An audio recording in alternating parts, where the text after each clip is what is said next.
we roll, man. Some rock, some win, some roll, man. Some rock, some win, some roll, man. Some rock, some win, some roll, man. Some rock, some win, some win, man. Some rock, some win, some roll, man. Some rock, some win, some roll. Some rock, some win, some roll, man. Some rock, some win, some win. Some rock, some win, some roll, man. Some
rock, some win, some roll, man. Some rock, some win, some roll, man. Some rock, some win, some roll, man.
What's up, everyone, and welcome to the Proving Grounds Finals for the Apex Legends. We are here. I am Spider Tip. This is Grandmaster Goj, and we are going to be taking you through the action where these teams will be fighting it out for $5,000. This is the ending of 5 qualifiers where these teams have duked it out. The first 2 teams transferred on here, along with a slew of teams that were invited. Goj, how are you feeling today?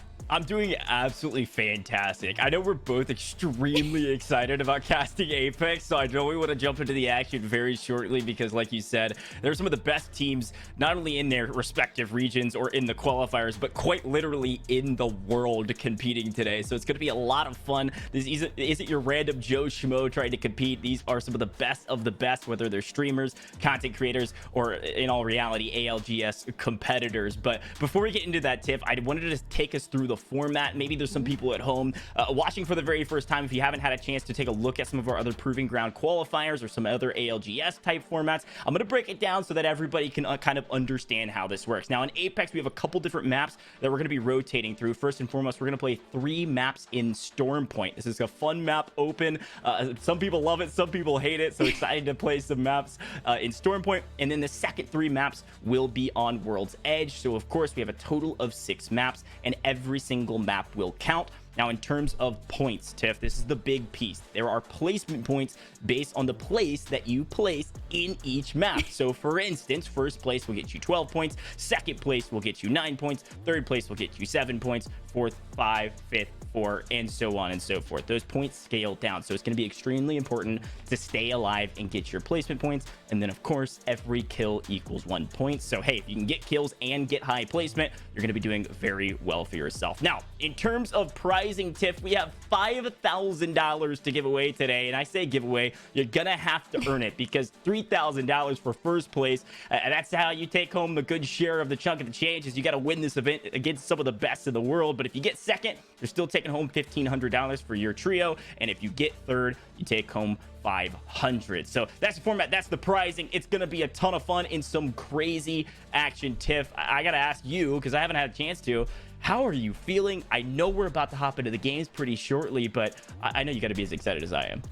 I am, like, I don't even think there's a word to describe how I'm feeling right now. We were chatting about this before the broadcast. We know that Apex is like our baby. This is one of the first shooters that I ever played when I moved over to the PC from Xbox, and I have played every season since season 2. So I'm ecstatic to see some of the best talent in the world. You know, this is the 6th season of the Proving Grounds Apex Legends qualifiers, and we have some returning champions that's going to be playing here today, along with all the teams that qualified through 5 qualifiers. See, like, luckily I'm on the desk getting to witness all of this action get broken down, and I know you were chatting about some of the teams, but let's talk about some of the players that we might see here take home, you know, the dub and a lot of that prize pool. You mentioned that $5,000.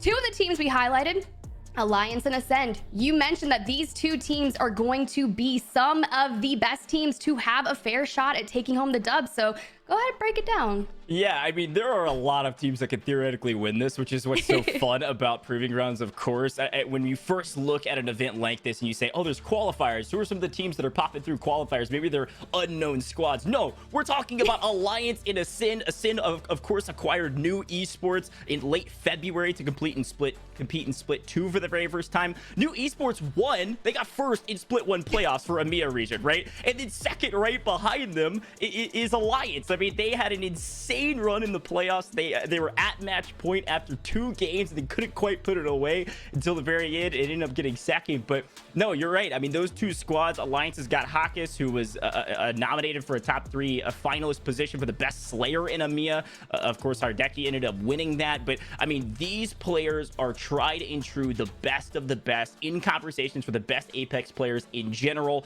and of course, some of the best players in EMEA. So those are the 2 teams that are kind of at the top of my list from the qualifiers, and they actually competed in the same qualifier, Tiff. Alliance ended up taking first place in that qualifier with Ascend right behind them. So no, you're right. Those are the 2 that I'm kind of looking at. Who are some others that you think might be near the top of our list today?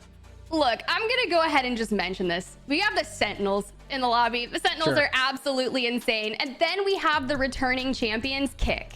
So I'm keeping an eye out specifically for those two. We know the Sentinels just played an ALGS recently this past few days, and it's looking very exciting because Stormpoint being new to the competitive forefront, it's really great to see a lot of these teams adapt and, you know, what they've been doing in their scrims, to see just the competitive format. We've seen World's Edge in competitive for quite some time now, pretty heavily over the past year or so, but Stormpoint is kind of new and it's fun. It's exciting. The map is beautiful. The fight style is way different. You know, the map is really out in the open, so I'm excited to see how that competition is going to break down here, and we are going to see that as the first 3 maps. So while we're gearing up for the excitement, let's bring it out. Stormpoint. I'm just, you know, I'm excited, Goj. Stormpoint is going to be fun. We're going to talk about some of the drop spots in a moment as well. I wanted to take a brief second to mention Kick. Of course, they got 12th in the ALGS 2022 EMEA Split 1 playoffs, and I think we all know back home that the EMEA Split 2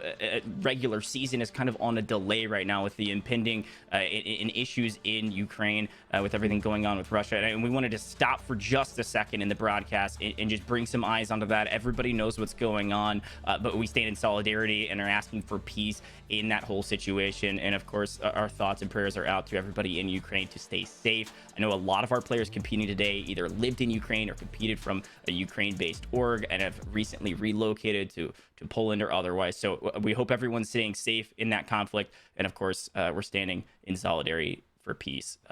But with all of that said, I know a lot of our EMEA teams are excited to compete today with everything going on, to keep their mind on competition, to keep their hands warm, whether mouse and keyboard or controller. We've got to stay hyped for these events because this is a way for us to have an exciting and fun gaming outlet and do what we love. And of course, do something that, hey, we get to make a lot of money into if you're one of these ALGS pros. And a lot of our teams have made their way through challenger circuits as well to be able to prove themselves to be one of the best in the game. So we're going to be taking a look at all of our EMEA teams today because, Tiff, we were looking at our teams earlier before we got started, and I think it's somewhere around 90% or 80% of our teams competing today are the EMEA-based region, right? And so all of these teams have either played in ALGS, they played in the Challenger Circuit, and then we have our 3 NA teams. So let's highlight the NA teams for but a moment. You mentioned Sentinels. We have to mention 100 Thieves in that conversation as well. Of course, Sentinels is currently tied, I believe, in 5th right now with CLG. A lot of ties we just got started in Split 2, and they ended up getting, I think it was 4th in Split 1 playoffs. They're an incredible team led by Lou Streams. Everybody knows Lou. He's a character, and he's going to be a lot of fun to watch today. But 100 Thieves is making waves in Split 2, so we'll see how they compete. But Tiff, we're getting started, all right? It's time to jump in, and Stormpoint is here. We get to see it for, well, the very first time, at least for our eyes, and really one of the first tournaments besides ALGS that's been going on where Stormpoint is involved, and we get to see it first. 3 maps today will be on Stormpoint. And look at this. It seems like a lot of our players are making their way. 69 IQ taking that north pad spot. We did get word that that might have been potentially contested, but it looks like 69 IQ is all by themselves with Team Sabs there in checkpoint. But as they float in, this is a good time to go ahead and just get to that. I love the drop line we have here. So it looks like Launchpad is going to have that hot zone where the high tier loot is. Good goings there. You want to make sure you loot up, get your favorable weapons, and if you don't find a gun, but look at that Senox right there, Wingman R9, very well kitted. I feel like the mill is a really prevalent area. While things are spread out, you can usually find some high tier loot and gear up very well to go ahead and get in those early fights. Lou, a purple shield already. I wouldn't imagine all of them leaving at least with a blue shield there. Meanwhile, we've got Team Zeta already hitting that beacon to go ahead and get an idea of where the ring is looking to pull. Something to note that on Stormpoint is like a lot of the end game rings are easier to read here in my personal opinion of where it's going to pull through. And, you know, I'd be curious to see. A lot of the custom lobbies tend to pull towards the south side of Stormpoint, but I would love to see a north side zone. No, it's a great point, and I want to spend a moment talking about beacons, of course, but also our kind of team comps here, right? I mean, if you look on our screen right now with Zeta and now swapping over to Tfue is hot. What a great team name. This is a squad we haven't mentioned. Let's talk about our team comp, and of course, we'll talk about Tfue later today with Dolphin, Keon, and Tfue. Gibby, of course, Tiff, I know you have a lot of information on this. Gibby is basically a tried and true. You have to use this legend, especially in Stormpoint. Stormpoint is such such an open map. There's so many places where you don't have cover, and Gibby's Q allowing you to put down that bubble shield gives you the cover you need to potentially either rotate and then late game, of course, take some of those fights in the final circles. But another legend has entered into the mix over the last, well, really last 6 months plus of Valkyrie. She's become almost as essential as Gibby in a lot of these team comps because of her ability to relocate around the map, reassess, and gain information with that launch. I completely agree with that. And as you see here, something I want to note when you mention the prevalence of Gibby, when you watch the ALGS or any style tournament, typically Gibby is a given and a 100% pick rate for comp, right? Here, we're looking at Zeta. They've got Bangalore. Meanwhile, we're cutting over to Game of Drones, who contested an early drop site. They are in that early game battle right now. Joe, Jank, and Kozis, no shields right now. John going to go ahead and pop that bat and look for some reascents there. Yeah, will get off. Let's go. They do have a knock. We'll see. There's one Gibby left standing. Yeah, Tiff, this is, we talked about contested drop spots a little bit at the very beginning of where some of these teams will drop. This is one of our only contested drops in Store Point, and, well, Willem's trying to make the most of it. Unfortunately, ANC outplayed in a very difficult situation. Can we get any KP? No, and it is Game of Drones coming out in the contested drop spot with an early elimination of ANC outplayed, and, well, I believe most of us might know who ANC outplayed is. It's an Italian team. They're very talented. I know they were around 26th or so in the Split 1 Pro League and are looking for their chances to up that ante in Split 2, but Game of Drones coming out on top early encounters. And Tiff, it's worth noting, top right-hand corner of our screen, we're down to 18 squads, so we might have lost one more as well in some early gunfights, whereas that may have been our only on-paper contested spot. There's another team that's been eliminated quite early. There definitely is, and hey, it could have had something to do with that battle that Tfue and co were in earlier, was they had a contested area. We see Team Nova dropping out right now. 17 squads left. Phoenix Legacy right here looking to still get some information. One thing to note with Stormpoint is that it's a very top-down topography, right? So you want to make sure that you're taking height, so utilizing that flex roll with, maybe Horizon or Ash, as you see Lifen doing here. And then we've got the Sentinels. This team is absolutely fragging out, so I'm really excited to be able to see what they can kind of do here. They have that standard comp layout. They went with Ash in the flex roll. You see Gibby, Lou is on Gibby, and then Crust is on Valkyrie. And something else to note that you're not going to see in World's Edge is the use of the tridents for rotation.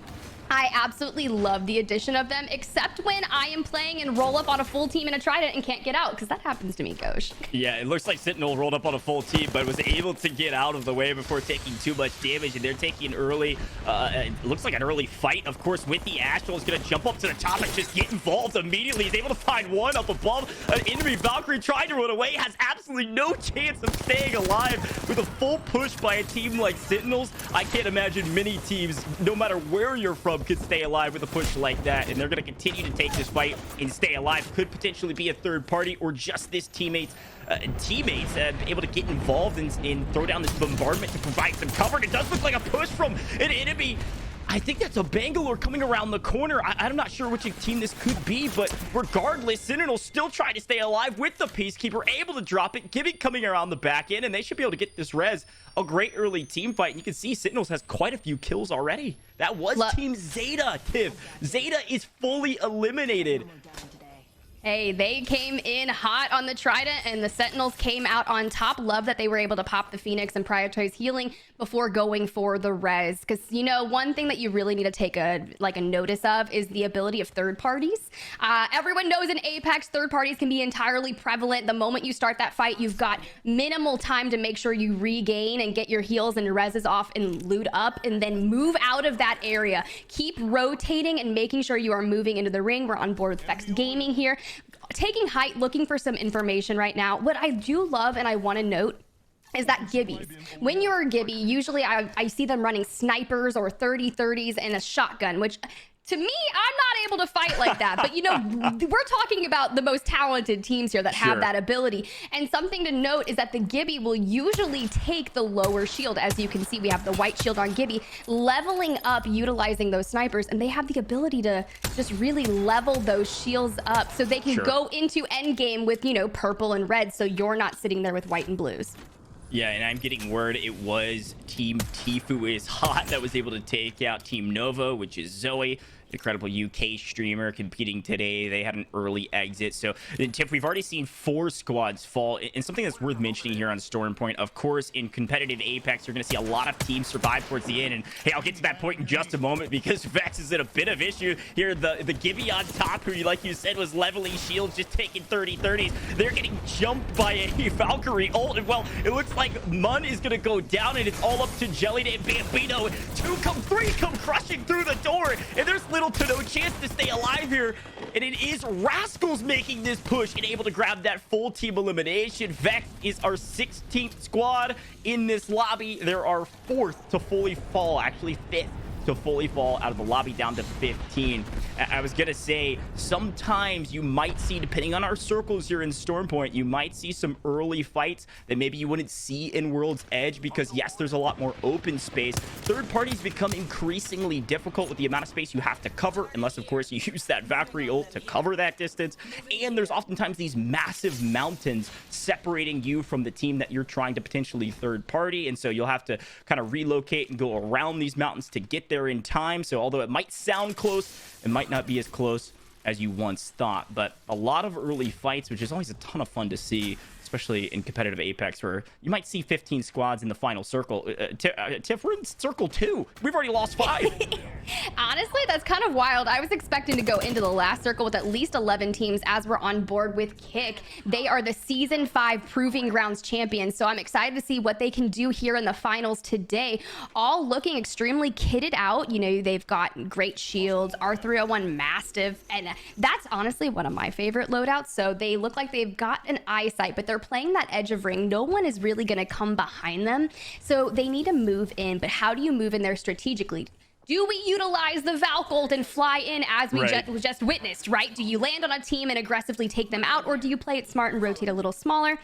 I believe they're looking at Na'Vi. So I think they've got a sense of where Na'Vi is and needing to push in, or is that Alliance, who is currently under fire right now? We see that Valk Q go out to try and get some distance. They'll take height on roof. You know, I love the height ground fights, right? There's so many layers in these buildings, and you have the ability to strategically drop down. Nice shield crack right there out of Yuki.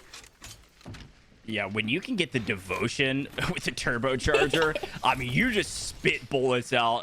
No, not the Spitfire. You're spitting bullets out of the devotion at an insane rate. You can crack shields, level up your Evo, of course, but also get knocked at a moment's notice. And it looks like it is Yuki that's just going to kind of play this aggressor role, try to deplete some resources, stay involved in the fight. And then if they are able to get a knock, you might see somebody like a Na'Vi come in from the side and utilize the Ashe ult to get inside of a building. Ashe's much higher pick rate here in Stormpoint for the verticality reasons. A Wraith similar type movement, but a lot more available to be used in vertical moments with that Ashe ult. And it looks like Na'Vi a bit of duress now. Third party, they're able to take down one team and are looking for a second.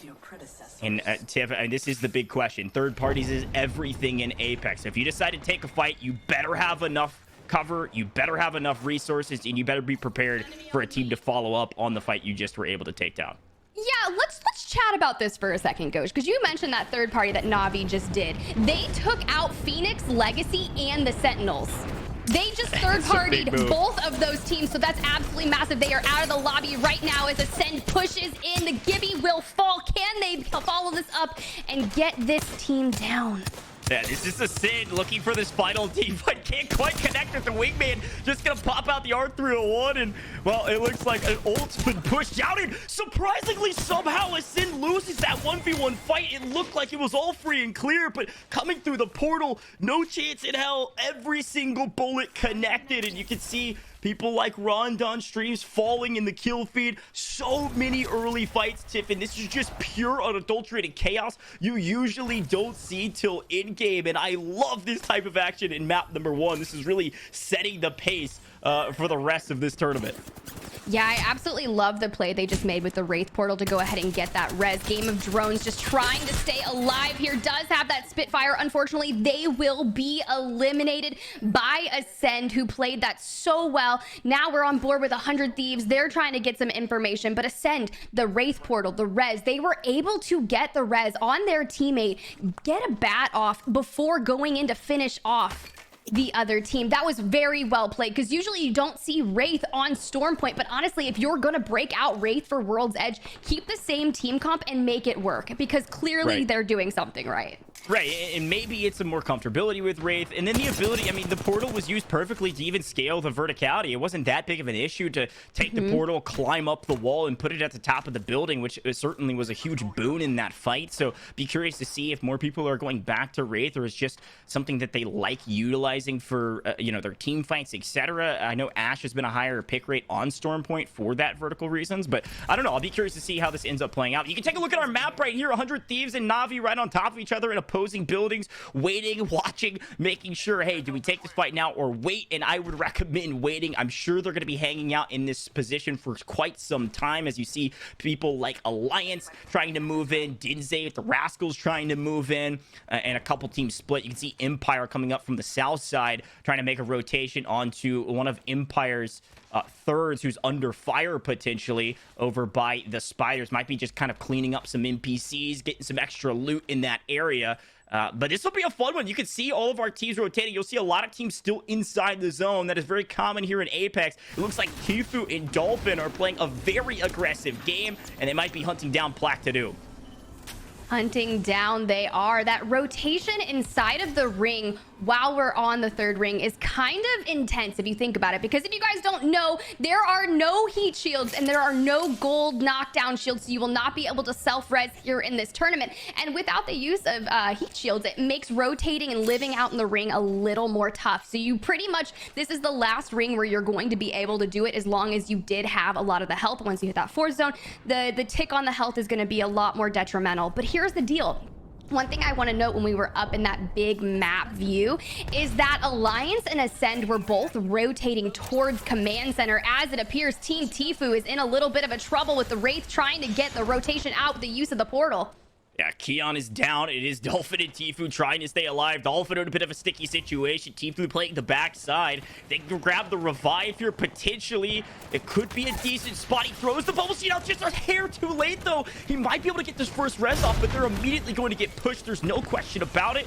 If he could potentially grab Dolphin up and get his shield back up, there's a possibility they can still take this team fight, but I think they're caught between two different teams. Having used the rock as cover from behind, he's able to get a little bit of damage here and there. We all know how bad it hurts when you throw that Peacekeeper shot out and only grab 7 or 9 damage. So they've got to be frustrated with that fight, as it does look like 69 IQ has come out on top. But here's Platinum, our South American team, our only team that is from South America competing today, coming in for the third party. This is going to be a fun fight. Hey, third parties are my favorite parties. Here we see Zalek out trying to get that bat off Plaque. Can they get out of this fight? They did lose Truman, but that's okay. You can easily grab the banner, or you could decide here, I'm going to play my life.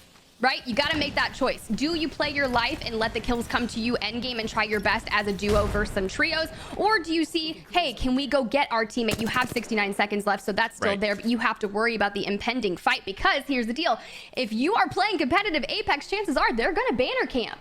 They might banner camp a little bit. They're going to prevent you from getting something that you want, as all of those R301 shots connect. Absolutely beautiful. They're going to back up and be forced to rotate further away from that teammate. We're on the board with Rascals now, who are holding a nice area just outside of Command Center. My question is, they have to push in, and they know they are, and oh, Plaque was fully eliminated, Goj. Wow, they must have been hunted down. I was going to say Plaque did a great job of relocating so that Gibby can get some resources up. Looks like he was down on healing.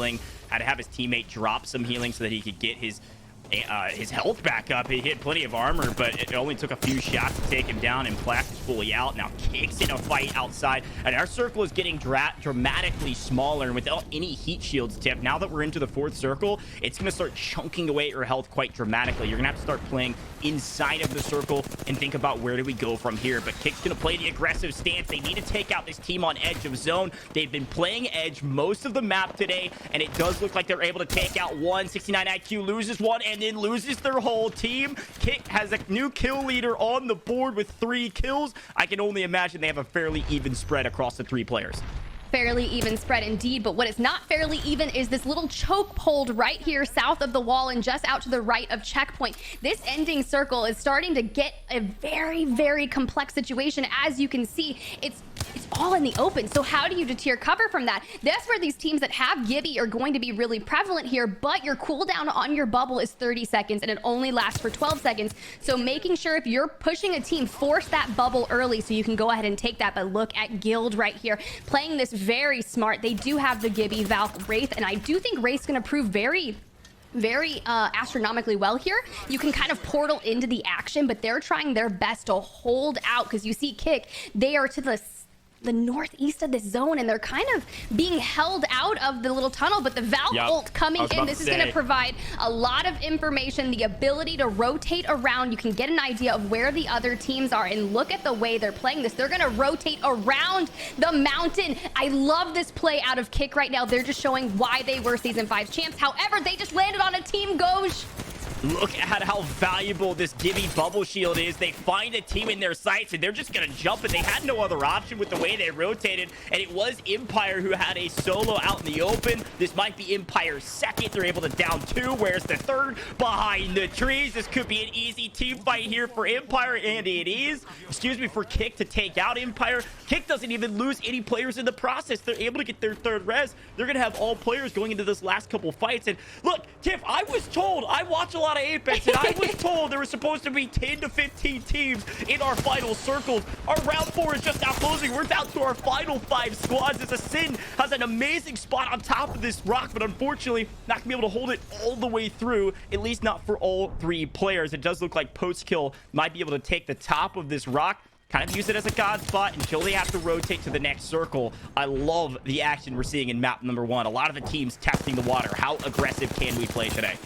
Yeah, this is just one big, massive 3rd, 4th, 5th party while we're down to our 5 teams right here. Ace, Ascend pushing in on the aggression. 2 of the teammates going down. Can their Wraith clutch it? I love the playing of the knockdown shield. Gonna go ahead and go for the res. Fakes it out, goes for the bat. Just kind of, you've got time. Play the shield here. No one's kind of pushing up in you. But here's the deal. They're utilizing the car. Almost out of light ammo, but can switch to heavy. Can they go ahead and... Oh, no! They touched the ring! That is not the way you want to play. Guild fully alive in a great position to go ahead and get that 3rd party on and just clean this up. Can they make it happen? They will. This is just an absolute chaotic blend. Matafe trying to... Brilliant shield swap right there. Gonna go ahead and play this. 3 teams left, Gauche. Unreal team fight. We're down to our final 3 squads. We might be able to breathe, Tiff, for like the next 30 seconds at max. Oh, just kidding. Don't worry. 2 of the teams jump on each other immediately. This is 100 Thieves and Na'Vi, and it is Guild, our 3rd team alive, and 100 Thieves out of nowhere, fully healthy inside of a building. Felt great, and then all of a sudden, you're down to just Vaxlon, all alive at the top of the building. Nowhere to res. Good luck. The good news is going to use that Falcon. No, just kidding. Getting shot in the back is going to decide to cancel it and say, if I go up in the air, I think I die here. And at this point, you're just trying to rat as the last solo alive to potentially grab 2nd, maybe 3rd party, get a couple extra KP. It's going to be tough to do, though, because Navi's got all 3 players left alive, regardless of this bombardment coming through. Bombardment coming through, but let's go ahead and break it down real quick. 100 Thieves has 1 player still alive, right? But they had no kills. I believe I saw maybe 1 or 2, but Na'Vi is completely stacked, and Na'Vi just aggressively pushed in there. So I think 100 Thieves is gonna wait for the moment. I don't know if they have a mobile respawn to be able to bring their teammates back, or if they have the banners. They don't, but here's something that Vaxlon has. Vaxlon has the Kraber with 7 shots. So I think that 100 Thieves is gonna wait for that perfect 3rd party and start firing the Kraber into the team to try and get the 1st place, because in my opinion, they were playing a little bit slower of a game to get the placement points. As we can see, the 1st Kraber shot does not connect. That's okay. 6 more bullets. Barely misses the Ash, but is going to take some shots. Does get tethered. Almost. That tether was an inch away from tethering the Ash or the Valk here. This is exactly what I want to see in Apex. As this ring comes down to the wire, Na'Vi is sitting absolutely pretty. They all have red shields. Plenty of ammo, plenty of bats. Rugby alone, 3 bats, pushes in with the Mastiff, takes out the 100 Thieves last player. So it is a 1v1 situation between Na'Vi and the Guild. So it is happening right now. Bubbles are out, shotguns are playing. Can they connect? Wow. No! Guild is your map 1 champion. An insane fight, an unbelievable pacing, unlike anything I've ever seen in Apex. It was fight after fight after fight. Navi with a fantastic rep, 100 Thieves able to make it to top 3, but it is Guild who is going to take first place in map number 1 and set the pace of the rest of this tournament. Now, they've achieved 12 placement points. We're going to try to get a read on how many kills they had to figure out where our leaderboard is at, because as a reminder, the way the points work is it's 12 placement points for first, and then it descends from there to second, third, fourth, and all those placement points are added onto however many kills that you have. Now, of course, staying alive till the end, being one of those last 3 teams is incredibly helpful, but if you have some kills along the way, you played an aggressive game, maybe like a kick or otherwise, you could see yourself near the top of the leaderboard, whereas placement points don't get you all the way there. 100%. And I think a great way to look at that would be Team 100 Thieves. They were playing the long game. Their goal was to sit it out, play for placement, and then maybe, you know, let the kills come to them in that end game. But unfortunately, the kills did not come. It was another team that just rolled up, and that was maybe Team Navi. Rolls up to 100 Thieves home and says, nah, we're not doing that today. We're going to show you the aggression. But honestly, getting to that third place netted them 7 points. So they still could be, you know, consistency is key there. So 7.7, they're probably looking at 9, maybe 10. So overall, not a bad game from 100 Thieves, and congrats to Guild for taking home the first dub of the day. Yeah, and look, Guild is certainly familiar with this playstyle, certainly familiar with the way all of this works and the points, because they ended up getting 3rd in Split 1 regular season. Excited about Split 2. They got 10th in the playoffs, and they're looking to come in hungry to an event like this and continue to put in reps as a team and prepare for whenever Split 2 does happen for EMEA. A very talented squad, certainly proving themselves in map number 1. Tiff, that was unbelievably fast paced, and I had a blast watching that with you. Now we're gonna prep for map number 2. We're gonna bring you all the scores as fast as we can. We should have them when we come back from this very short break, so don't go anywhere. Trust me, let's all take a breath and let's get right back into the action in just a moment.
Welcome back, everyone, to the Proving Grounds Apex Legends Finals here with Season 6. It is a culmination of 5 qualifiers that has brought us here where these teams are fighting it out for $5,000. I'm Spider Tiff, guys. Once again, I am joined here with Grandmaster Ghosh. We just wrapped up match 1, and it was absolutely insane. It was beyond spicy, which we'll talk about it, but we do have our leaderboard fully updated. We're going to pull that up on screen and walk through it with you all to see where everybody lined up. And of course, near the top, at the top, Team Guild, who won map number 1, also walked out with 7 KP, a total of 19 points. Team Navi right behind, tied with Kick, who played a very aggressive play style, both at 16. 100 Thieves ratted to 3rd, were able to get those placement points and a few kills. They're tied here in 4th with Ascend, and so on and so forth. You can see how everybody stacked up down below, and you can see, hey, the aggressive playstyle seemingly has paid off for most of these squads. Even top 10, I mean, if you look at a team like Dolphin with Tfue and Keon, they were playing a very aggressive game all the way through. I'm not sure they achieved any placement points or were close to not achieving any placement points, but they picked up 4 kills along the way, which can add to your overall score. Definitely did. I mean, they landed Frag East, and we saw early on as right off drop, they were already engaged in a battle. So there's like, you know, high risk, high reward. Do you want to take the methodology of going through the map and just fragging out and going for kills, knowing that you might not hit the placement points? Because if you guys are just joining us, placement points don't start until you get 11th through 15th place, and that's only going to net you 1. The big points don't come until you hit that 3rd place, which 100 Thieves was able to hit, which means they took home 7 placement points with 3 kills before Navi showed up and evicted them from their building. Which, I mean, if these next games are going to go anything like we just witnessed on map 1, Ghosh, I am just ready. And I don't know about you guys, but watching this, doesn't this make you just kind of want to go drop into some Apex? It certainly does. Or guess what, Tiff? We're dropping in for map number 2. You can see Keon, Tfue's squad dropping high point at the top side of your map. Looks like a couple of squads deciding to do the same. And you mentioned something about pacing, right? You said, hey, our pacing today has been insane. I can't imagine it changes. And I couldn't agree more. Map 1 really sets the pace for the tournament. And you'll watch the rest of these games probably have a similar type effect. Now, if you're playing at the very top in your team guild, do you change up what you did last time? Of course you base it on the circle that you're given. Of course you base it on, hey, how do we need to adjust with the teams that are around us? But I don't think you change up your playstyle. You're like, hey, we played a fairly aggressive game last time. Let's get some early kills. Let's find some middle game kills, and then let's set ourselves up for success to grab the third-party win at the end. And that's exactly what they did in map number 1. So as you see our teams drop into different areas of the map, you can see Zeta going down to Cave. You can see 69 IQ at the top of the map. Of course, of importance in Sab Squad. They're right below 69 IQ. And, well, a very early fight here for the Rascals. They find a couple out in the open. This raid in a bit of peril. Able to drop 1, drop 2, looking for the 3rd around the Gibby shield. And although Dinze is low, you can never count out Dinze to not drop 3 kills back to back to back. Rascals, your kill leader and 1 team down. 19 squads left. Can we just talk about how Denze is running a dual Rampage 1 already revved up to make that firing speed increase? Like, let's be real. Team Nova did not stand a chance in that contention. Rascals coming out on top, ability to get that Phoenix kit popped off, and there is no one nearby to contest them. And as I say that, we've got someone that's going to be dropping in. Denze goes ahead and spots them, but here's the deal. You don't really want to be on the firing side of the opposite side of a Rampage, in my personal opinion. Such a great gun. They have great shields already, so they have the ability to go ahead and get on the aggression. We see it. They are moving in hot. Meanwhile, 100 Thieves maybe taking a different approach here. They went ahead. Their drop spot is Command Center, which does have a plethora of really high tier loot, in my opinion.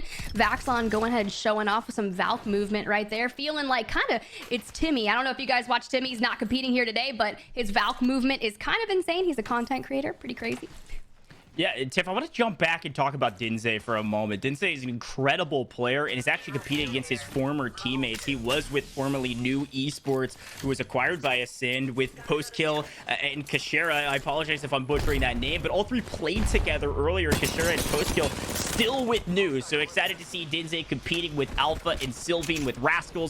They did a great job in the EMEA Split 1 playoffs. I believe they were somewhere around 19th, so unfortunately not a great job in that tournament, but they've got a great team and are looking looking to have a much better split number 2, but Team Empire trying to have a better map number 2 than map number 1. Charge Rifle certainly within the meta here on Storm Point with the amount of open spaces there are. Can hit those shots from an insane distance. As you can see, Malawant is jumping on this enemy immediately, and it might be an Octane trying to get away. Oh, this jump pad just has no chance in hell.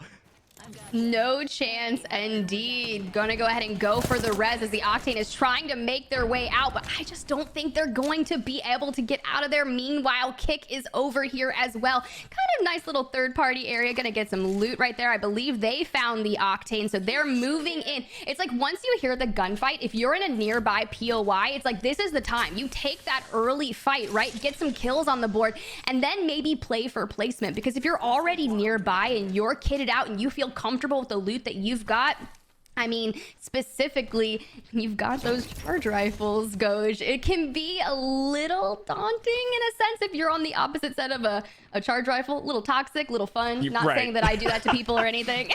But even if you don't take the fight, you can utilize the charge rifle to just boost up your shields, right? You can build this up to purple. I mean, you can see a key on Dolphin, Tfue all together. They've got 2 blues and a purple. They're going to be looking to rank those up as soon as they can. They've been extremely aggressive, kind of playing edge of map. Of course, dropping high point certainly it denotes that you have to play edge of map usually, and they find one solo at least output by themselves. Gibby decides to drop the shield early, and a few bullet points here for Dolphin. They're playing this slow, should have an easy flank from Tfue. There's the kill, and Tiff, that was Rascals. Rascals is fully eliminated from this map out of nowhere after what we thought was a decent start. Rascals is gone, and we're down to 16 teams. We are down to 16 teams indeed, so placement points are gonna kick in once we hit that 15th. But let's go ahead and talk about the utilization of Wraith right now. Did you see how instead of using it to retreat from a battle, Dolphin and Co decided, hey, we're gonna portal into the fight because we don't know what we're getting into. So they had the ability to portal up onto the Gibby, grab that because they don't know if that person's a rat or not, grab the kill, and then they can portal back to go ahead and just regain up here on the top of this area. I think that was a brilliant way, and it's something that I try to take into my own playstyle, is to utilize the portals for aggression as opposed to disengaging from the fights. No, I love that take. I mean, you can always utilize all of these different abilities of these legends to say, hey, do we want to use this in aggressive stance with the way we're playing, or is this a defensive maneuver, a way to gain information? I mean, the things that Apex Legends players always are thinking about, especially at the high level, is what cover do we have, what cover do we need, what information do we have, and what information do we not have. Information and cover are the 2 biggest points in Apex because of the way these team fights happen. Sometimes they can take an incredibly long amount of time, but here in Storm Point, you can get caught out in the open so easily on your rotations. You have to be willing and able to find that cover and be thinking, hey, where do we move next? We've got to think one step ahead of our opponents. And Empire getting ripped by that charge rifle. We mentioned how meta it is in Storm Point. We're going to see a lot of these teams utilizing it. As you can see, actually, Ranches has one in his own inventory, ready to rock and roll with it. And I think the more I watch players utilize the charge rifle, you can tell why. I mean, this enemy's just trying to craft whatever they can, and they lose both their plates and most of their shields, and Ranches says, hey, this is the push we need to take. Let's go ahead and get a portal close in case we want it. Might as well get involved, or at the very least, get to cover and readdress the fight from a different angle, which is why you utilize legends like Wraith and legends like Ash.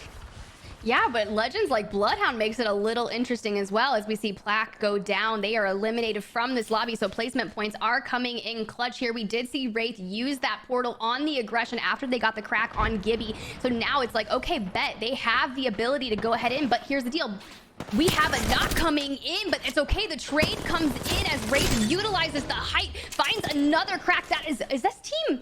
That was killed. Was that Vex, I believe? Regardless, we're going to jump over to Kick, who might be coming in for the third party, as Guild is eliminated from the lobby. They are our first map 1 winner. I know, I was looking at the kill feed and I saw Guild go down, and I was like, uh-oh, our map 1 winner, our leader on our leaderboard, first place with 19 points, eliminated at 15. That's 1 placement point they've added to their resume. They're up to 20 regardless of their kills. So we can see a big shakeup of the leaderboard in this map, especially if one of our teams in 2nd or 3rd finds their way into the top of this lobby. But you can see Zeta trying to have a better map 2 than they had map number 1. Not a bad one, but they're a fantastic team.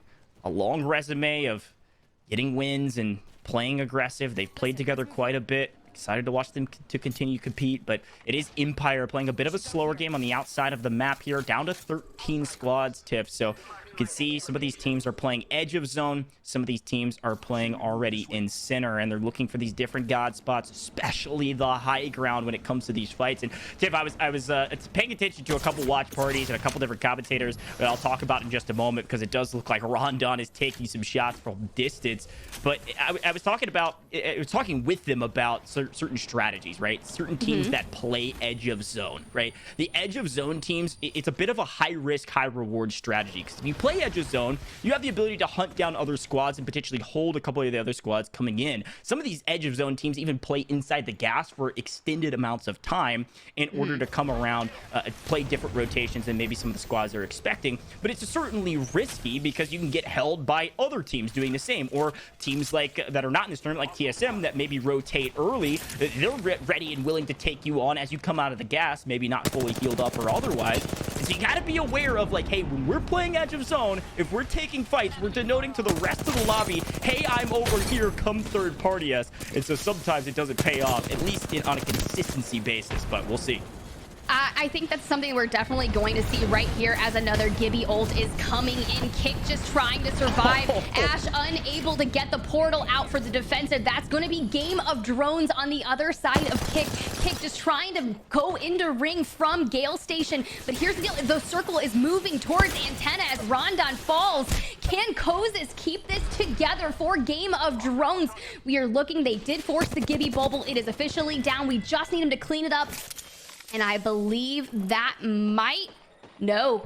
I think there are more teams in the area. I love this downtime right here in the middle of the fight to go ahead and get that med kit. Maybe listen for some more information, because there are a few teams fighting in this area, and you are now the sole survivor of your team. But don't worry, Kick. Hiarka is the last one alive for their team as well. Gonna go ahead and try to get those banners. There are still... Here's the deal, guys. He's got that turbocharged Devo. Right. Mobile respawns are inside the crafter. I mean, there's okay. This could be a nice little regain. He's going to go ahead and push into the ring. This is still the second zone, so you can tank this. This is okay. Meanwhile, Kashera over here with the Sentinel just firing off some shots, trying to prevent teams from moving in. I love holding the zone right here.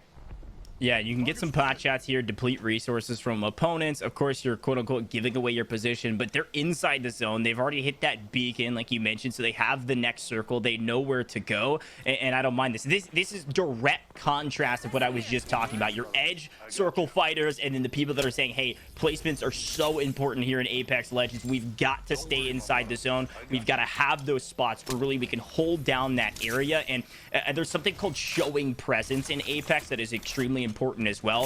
If you can show presence that you're in a certain area, it actually might ward off some of the teams from pushing you. Now, we didn't see that in map number 1. It was, oh, I see you, I'm pushing you. But in traditional Apex competitive towards the end, you want to show that presence so that teams won't push you immediately. You're kind of warding off your aggressors, especially if you have the advantage in those fights, so that you last later into the map. But we're already down to 10 teams, Tiff. The second circle just now closing. This is, again, another very aggressive map like we saw in map number 1. Hey, and I love the aggression, and I know we were chatting about this. I mean, these players are really taking the level of like high risk, high reward. We're on board with Navi, who got second in the first map. They are already racking up some placement points, but by this time, I believe they had racked up a few kills, but it seems like, you know, they have posted up outside of Antenna, and Antenna's a really tough place to kind of fight. That's more of like barometer Antenna. This area of the map has a lot of big structures with multi-levels, so you need to utilize the height. Just as we see Keon right there on Valk moving in and off the roof to try and get this. But you know what? If you've got the Digi threat and you're playing Bang, this is the way to go. Dolphin gonna fall. Gonna go ahead and use the smoke. Brilliant. Tfue has a gold bag. Yeah, that's the way to do it. Bangalore is a legend that has been entering into the meta. Smoke's incredibly important for providing that at least visual cover when rotating, but it is Empire trying to hunt down Tifo and Co, and it is Keon last alive with the Valkyrie, just trying to get out, utilize any cover that they can. Hey, I'm gonna play in zone as much as I can, because at this point it's not taking away that much damage. We're still in circle 2, about to be in circle 3. I've got plenty of meds. I am backing way out of this fight, and I'm going to make sure that my team stays alive as long as we can. Of course, those placement points are going to be important. Empire running Chifu squad completely off. There's another team close by. They're going to stay involved, deplete some resources, and then potentially even just push this next fight.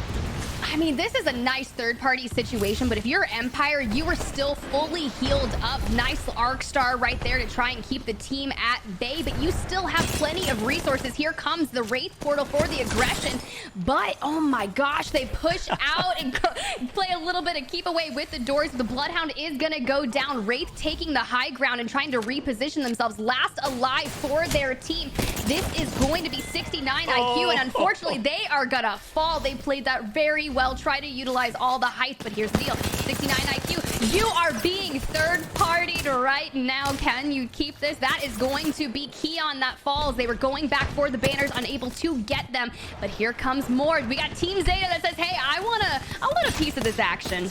Yeah, you said third parties, more like fifth parties. Everybody's here for a little piece of meat, and it looks like Zeta involved, coming up from the bottom, able to drop 69 IQ. 69 was in 6 going into this map. They're trying to increase their odds, and Zeta says, not today, at least not yet. If anything I have to say about it, unfortunately, great usage of those down shields to provide cover. Zeta just barely able to get out, and it's going to shield swap, potentially heal up their shields if they couldn't shield swap, and get shot from the back.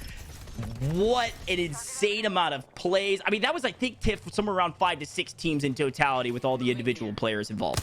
Yeah, I mean, that was definitely a lot of action, because at the end of that, a new team was trying to come in and make a name for themselves in that fight, and that was going to be Ascend. But Navi right now just doing some looting, but we do have one member of 69 IQ still alive, unable to heal up, because here's the deal. If she starts batting and like trying to fill her health, they're going to hear that. Right. And that is not what you want, because you want to be able to heal up and get away. But here, on board with Phoenix Legacy, looking absolutely beautiful right now. Plenty of resources going into endgame. We're at 7 squads left, so about 3 placement points for the team so far that is alive. So I feel like Phoenix Legacy, they're taking their time, and they want to set up for that end game and take a shot at trying to win this. Meanwhile, Ascent getting on the aggressive front. Gibby bubble out, Crack coming in. Gonna go ahead and back off and try to get a bat while their teammates go in and try to be on the aggressive. Looks like a bang ult coming through. Post kill going to get absolutely lit up and will fall. Yeah, and this is Ace on the other side of this. Ace versus Rats. These are the two teams fighting. Rats trying to have a better map this time around, and unfortunately can't catch them good into the stick. Ascend takes down all 3 and should be able to get this revive on post kill, but it looks like this is an Ashel pushing in. Third party, another third party. I mean, what more can you expect here in Apex Legends Arena? The third party is going to prove useful, because Navi, for the second time in a row, third party after third party, takes down Ascend, and now they're preparing for a potential 4th or 5th party from behind. It has just been rotate around the map, find 2 teams fighting, catch them weak, and then win those gunfights. Now, Alliance still up. They have 1 player left. They're playing extremely slow on the edge of the map, just trying to stay alive. It looks like Vaves doesn't have any kills yet, a little bit of damage, and maybe an assist for their team. So in terms of overall points, not insane. Question really becomes, hey, can we stay alive and drop into that 2nd or 3rd place category where a lot of your placement points start tallying up? Now Tiff, we're already down to 5 final teams here in the 4th circle, so a lot of the same in map number 1. A little bit of a different circle, a little bit more cover, playing around this tunnel area, this caves area.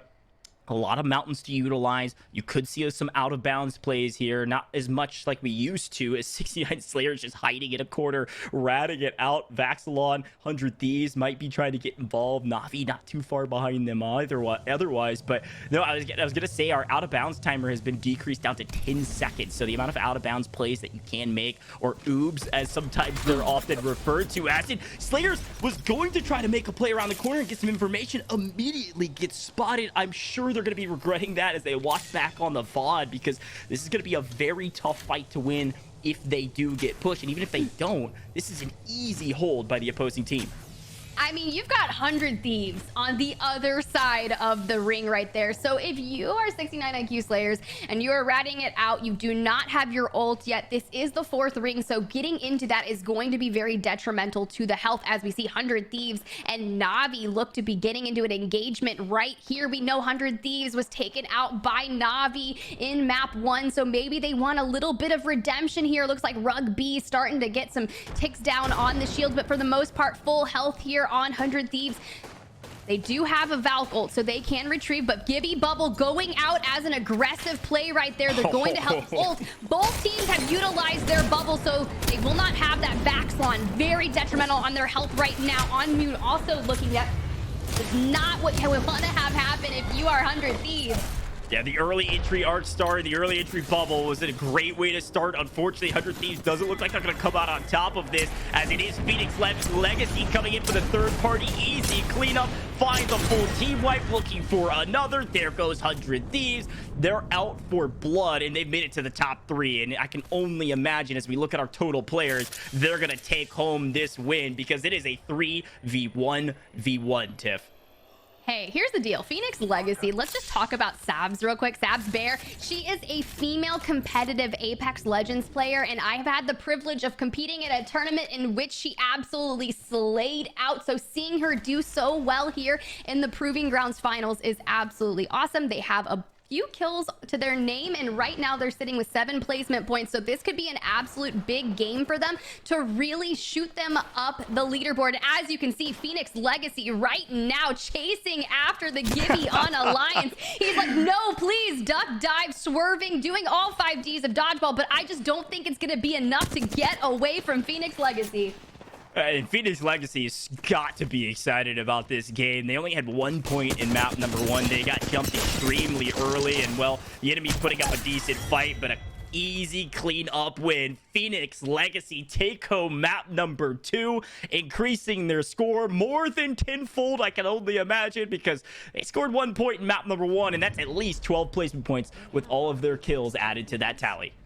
They just played that so well. If I'm not mistaken, the team that got second was actually 69 IQ. I think it was the Valk that was ratting and trying to bide their time before coming into the ring, because when you saw it, you saw the early entry. They're like, all right, let's go ahead and push into ring right now, when they were met with a full team and decided to pull back out. I'm just curious to see how that entry back into zone looked for them. But you know what? Phoenix Legacy was right there. I believe that Valk was trying to third party and be like, all right, let me get in on this. But it was Phoenix Legacy versus 2 solo teams. So unfortunately for the solos, they were eliminated, and Phoenix Legacy comes out on top here in map 2. I mean, let's talk about those placement points that 69 IQ was able to grab too, right? We saw them in 5th. It was the last remaining Valkyrie on the team. They were ratting out in the corner. 5th place, if they would have died when they peeked around the corner, is only 4 points. Dropping all the way up to 2nd place is 9 points. That is a huge increase here in Apex, and so a fantastic job ratting it out to the end. Now, I'm not talking about the Rats team. That's a whole different thing. I'm talking about ratting it out, hiding in corners until the very end. This is something that is very strategic. It's not looked down upon here in Apex, because you have to stay alive to achieve those placement points. That's where you net a lot of your total points, and I can only imagine, as we look at our leaderboard, we're going to see some massive shakeups, Tiff. I mean, Guild was knocked out somewhere around 15th or 16th total team as their total placement, so they're going to only achieve 1 maybe placement point. They were at the top of our leaderboard at 19 total points. We're going to see a huge shakeup, and I can only imagine our admins are quick at work to update that for you all. So we're going to head to a very short break. When we come back, we're going to bring you map number 3, our last map here on Storm Point, before we shift over to World's Edge. Don't go anywhere. It's going to be a good one.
how we roll, man.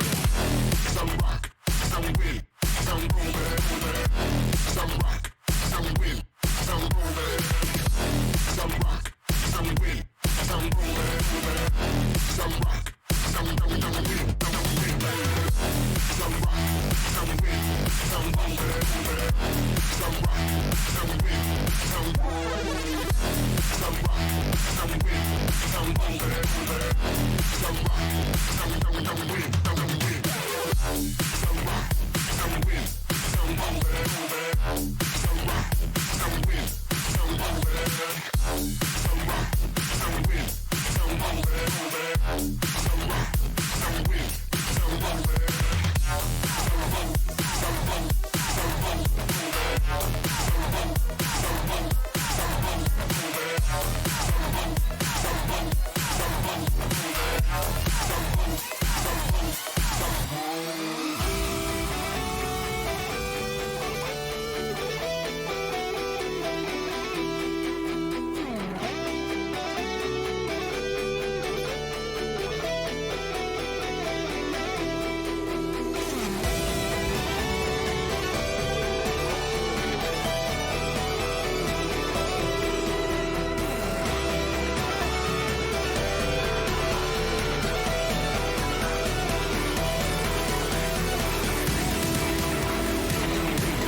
Some rock, some win, some roll, man.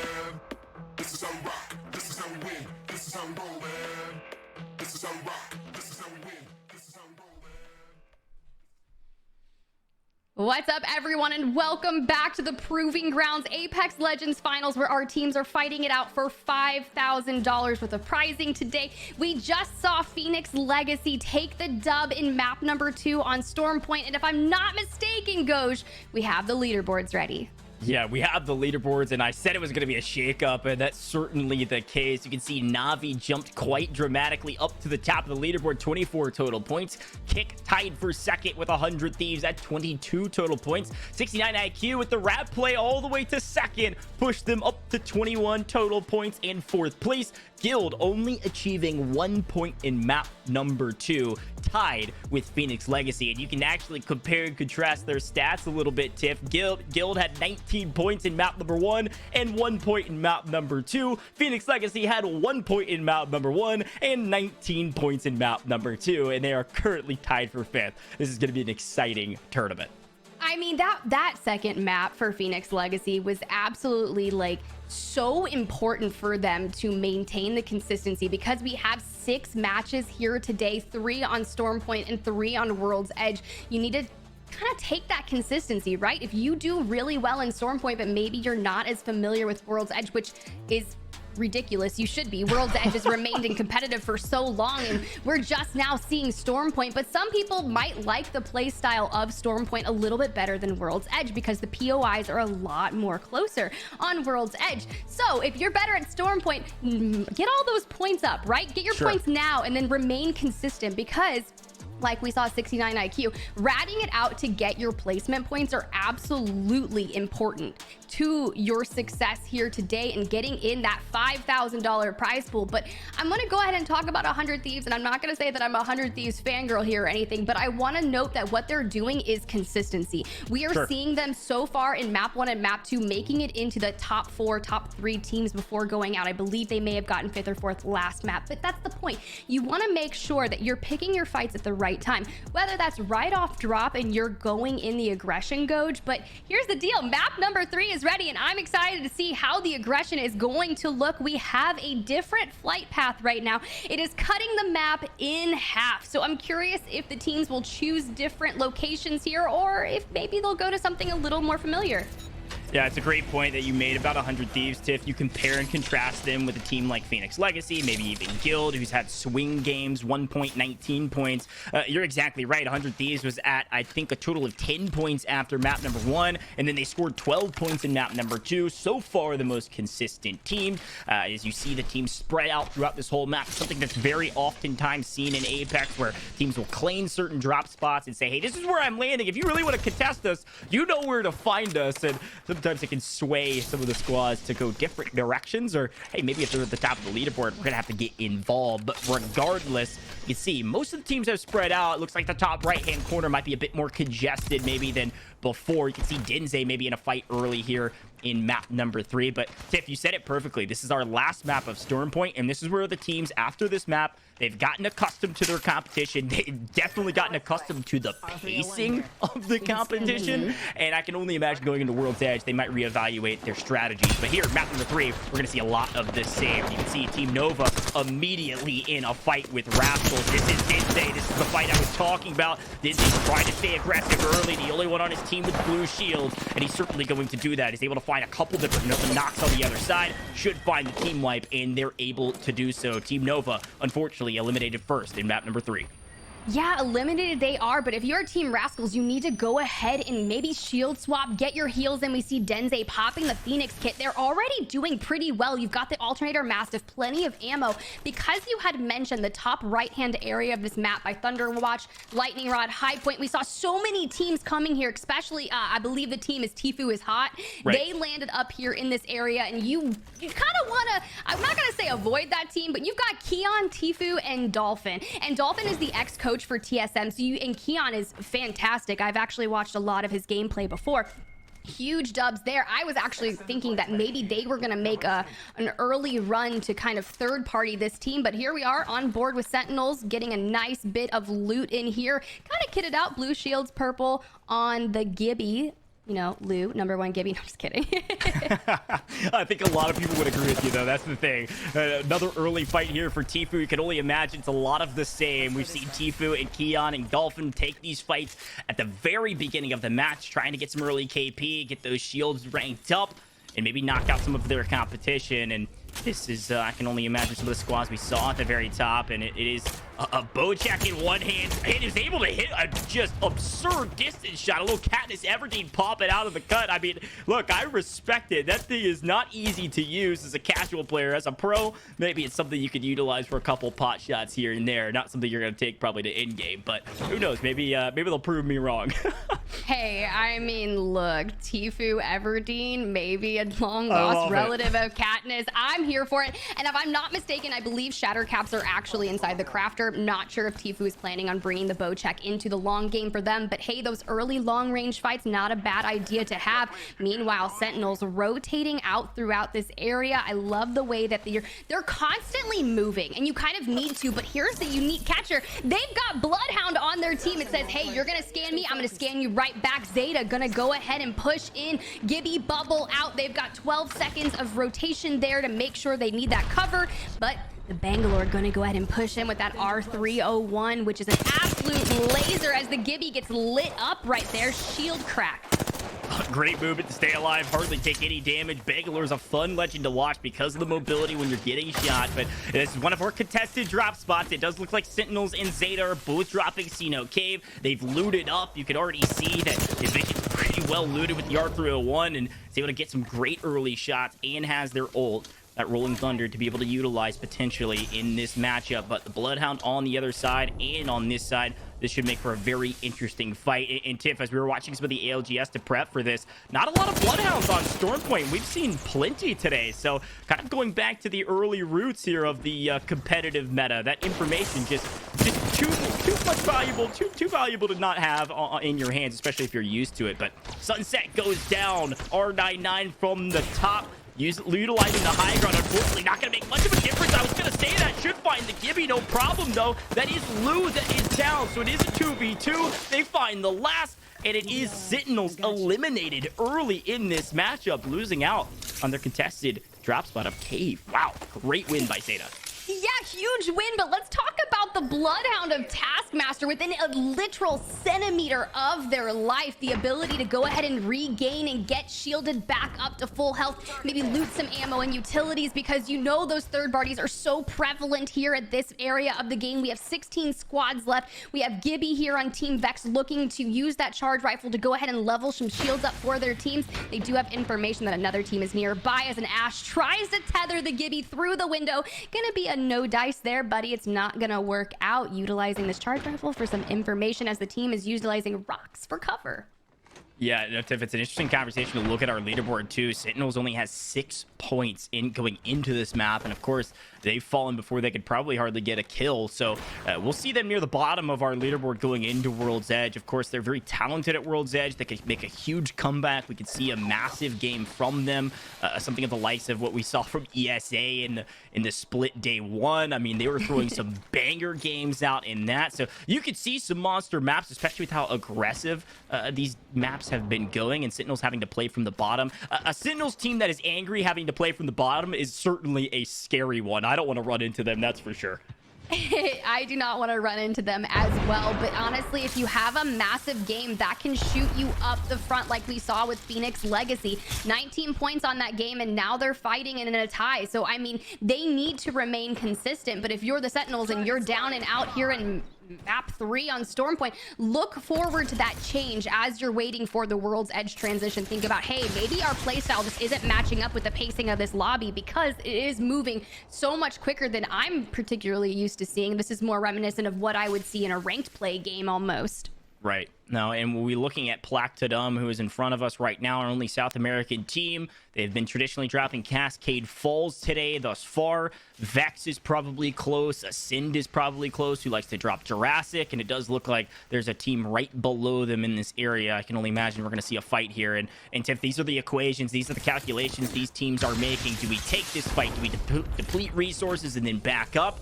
So far, most teams are saying, yeah, let's just go ahead and take it and see what happens, which is maybe a bit more untraditional, but I like the patience regardless from Plactodum. It's not just full send on the enemies that are teamed up, that are camped out in the building across from us. Let's stay patient, make them move. Let's get a first aggressive knock and then take the advantageous fight of having that player advantage. And you can see Kick playing edge of zone, unlike some of our other squads. Navi doing the same. They've grabbed their loot, they're feeling comfortable, and they're looking for any other enemies out on the edge of zone. Edge of zone indeed. I love that playstyle. But while we were chatting there, Goj, I want to go ahead and highlight Team Tfue was able to take out another team. We saw Keon popping off in the kill feed with the Prowler, which I think is an interesting use of the gun because, you know, let's be real. The Prowler was so amazing when it had the ability to be auto, but now it doesn't have that. It is going to be that 3 burst, but Keon says it doesn't matter. I can hit my shots and utilize it to take down 2 players, eliminating a team as Navi goes ahead and pops that Bloodhound ult to rotate through as they are under fire outside of the ring. Granted, this is still ring 2, so you can tank this well as long as you have some heals on board, but Sanya on Team Navi, 1 syringe left, hoping they have some med kits in their hands as well. Yeah, they've got enough time to rotate into this zone. They're able to hold the team behind them. I think it's a good call talking about Team Tfue. Last we saw, they weren't using a Gibby, at least not in the last couple maps they played in. They're one of the only teams to not be utilizing the Gibby, which means you can't play a slow playstyle. You can't just camp out in a certain area. You need to play the more aggressive stance and say, hey, how do we take these fights so we have the advantage and we're not going to lose because we're completely caught out in the open on some cover. So it's smart rotations, and then when we do take those rotations, rotations. How do we engage the fights early and often to keep up our kill tally? And they've been doing that thus far. They're about halfway up our leaderboard right now, about 10 total points. Not too many placement points added to that total. They've averaged somewhere around 4 kills or so per map thus far.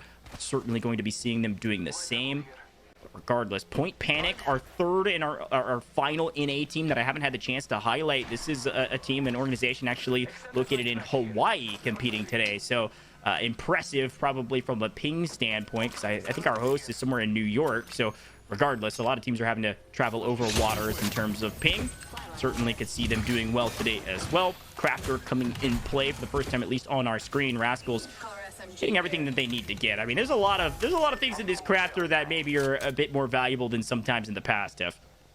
Hey, speaking of that, we do know that the flatline is a gun that was moved full-time into the crafter. So if you are having the inability to find maybe your favorite auto gun and you love the flatline, we just saw a player on that team drop their car SMG and build themselves a flatline in the crafter, which is absolutely beautiful because it comes with, I believe, about 120 ammo in addition to the flatline. So that's one of my favorite things to immediately do if I know I'm not going to be able to find an R301 off drop. I'm going to grab my flatline, but look at this bird's eye view. There were approximately 4 teams just all looking at each other in this area of the zone. We got Zeta, we have Empire, we have 100 Thieves, and it's about to get spicy. Yeah, Navi's also in this rep, so you're gonna see a lot of different teams in this area trying to decide, do we want to back out and let these 3 to 4 teams fight, or are we gonna stay involved and try to grab some of these KP? Kills have been extremely important in this tournament thus far with the pacing that we've seen. So if you can grab KP, weaken some other squads, and of course, like Phoenix, have that player advantage going into the final circles, you're going to be in a much better position. Zeta has elected, hey, let's back off. Let's play the best rotations that we can. Let's play our high ground, because high ground is so dramatically important here on Storm Point. Navi, unfortunately for them, playing a little bit underneath, but they do have plenty of cover. And with the information from the Bloodhound, this could be a fairly favorable spot sitting right underneath Alliance. I mean, if you're going to take a lot of those up in the face fightings as opposed to the long distance fights, Bloodhounds is going to come in so critical as Alliance vapes just one clip. That team, that's going to be Rug B on Navi, going to get full kills right there. Kano gets traded out. Vape last alive for the team. Can they clutch it up? But no, of importance is going to come behind. This is Navi, 2 players left. You still have their Gibby, you still have the Bloodhound. We did lose Rug B, but they do have the banner, so they are going to retreat out of this fight. Maybe try to get their teammate back before the ring gets too small, and bringing in a mobile respawn might be a little more of a, hi, I have a bullseye on me. It's not something you want to be doing at the last minute, but I mean, you still can do it. Empire looking absolutely clean right here. Kind of moving in with the looting. They cleaned it up as Navi dipped out. Golly. I mean, at first I was like, well, Alliance has won this fight. Getting one clip by an R99 at that distance was just absurd. And then the flank and the perfect team plays for the trades. Navi, great job staying alive, only losing 1 in the process, and I believe they've backed out so that Empire couldn't third party, and they could potentially go buy back their teammate, which I'm sure they would like to do going into the 3rd and then into the 4th circles. And you can see Phoenix Legacy just eliminated in your kill feed. Last map winner, achieving about 13th in this map. Can't imagine that's going to help them too much on the leaderboard. We can see another shakeup going into World's Edge, but of course, we'll keep you updated on that as soon as we can after this map is over. Empire on your screen, like Tiff said, looking clean, looking comfortable. Not that many kills, at least not from what we can see between the 3 players, but at the very least, they're feeling comfortable going into the latter half of this map. Grab some of those placement points, fully looted up, plenty of resources to manage, and I think resource management is something that it doesn't go understated in Apex. If anything, it's talked about the most because of how important it is. If you don't have shield bats, you don't have shield cells, you don't have med kits, you don't have all the things that you need to stay alive and maybe take some fights, rank up your shields, you're going to be in a tough situation because a lot of these teams love to poke from distance, especially with the charge rifle or otherwise. To be able to do the same and just deplete your enemy's resources. So if you run out, you're going to be in a really tough spot. You're going to have to relocate, maybe go into an unfavorable position, whereas otherwise you could just hold down the God spot and just tank damage. And you can see Tony Boy in a very tough situation. Kidlick right above, Navi right around the corner, and this is going to be a tough fight to win here for Kid, but I can only imagine it inside of the actual zone. They can maybe try to hold Navi. 3rd circle chunks a little bit, but distant shot from Rascals certainly going to help somebody out. It does look like Navi was able to take down Point Panic. And now the question is, Rascals, are you going to get involved? Or are you just going to plink from distance? I mean, if you're Rascals here, you're holding ring. That's Na'Vi, and they were trying to rotate outside of the storm. So it's ring 3. You can barely stay in there. But once it's ring 4, you really have to get out as soon as you can. You cannot play around. But if you are Na'Vi, you need to make the rotation out. And honestly, with the help of Rascals taking down Point Panic, that gave them the ability to go ahead and rotate in the other way. As we see 69 IQ held up here in this building, we are over by the mill. So the ring is pulling to the west side mid of the map, a very interesting yet open area. So you're trying to utilize the buildings and covers that you have while you can. 69 IQ held up in the building there. We've got Team Tfue right over there, not looking the best. Keon getting a bat off, so he's going to be full shielded out there. They're going to go ahead and disengage and make a smart call to rotate. There are 11 squads left, which is looking more typical from what we've seen in a competitive standpoint, but the ring is kind of tiny, Goj, so we're going to have a lot of action. If I'm not mistaken, I think if a fight happens here in the next couple of moments, I think a lot of these teams are going to get engaged. And here it is, Empire going all out inside the Gibby Dome, looking to make that Gibby play as the Bloodhound tries to flank in and out of the dome. It's just not going to be enough, and that is going to be Team Na'Vi down and out.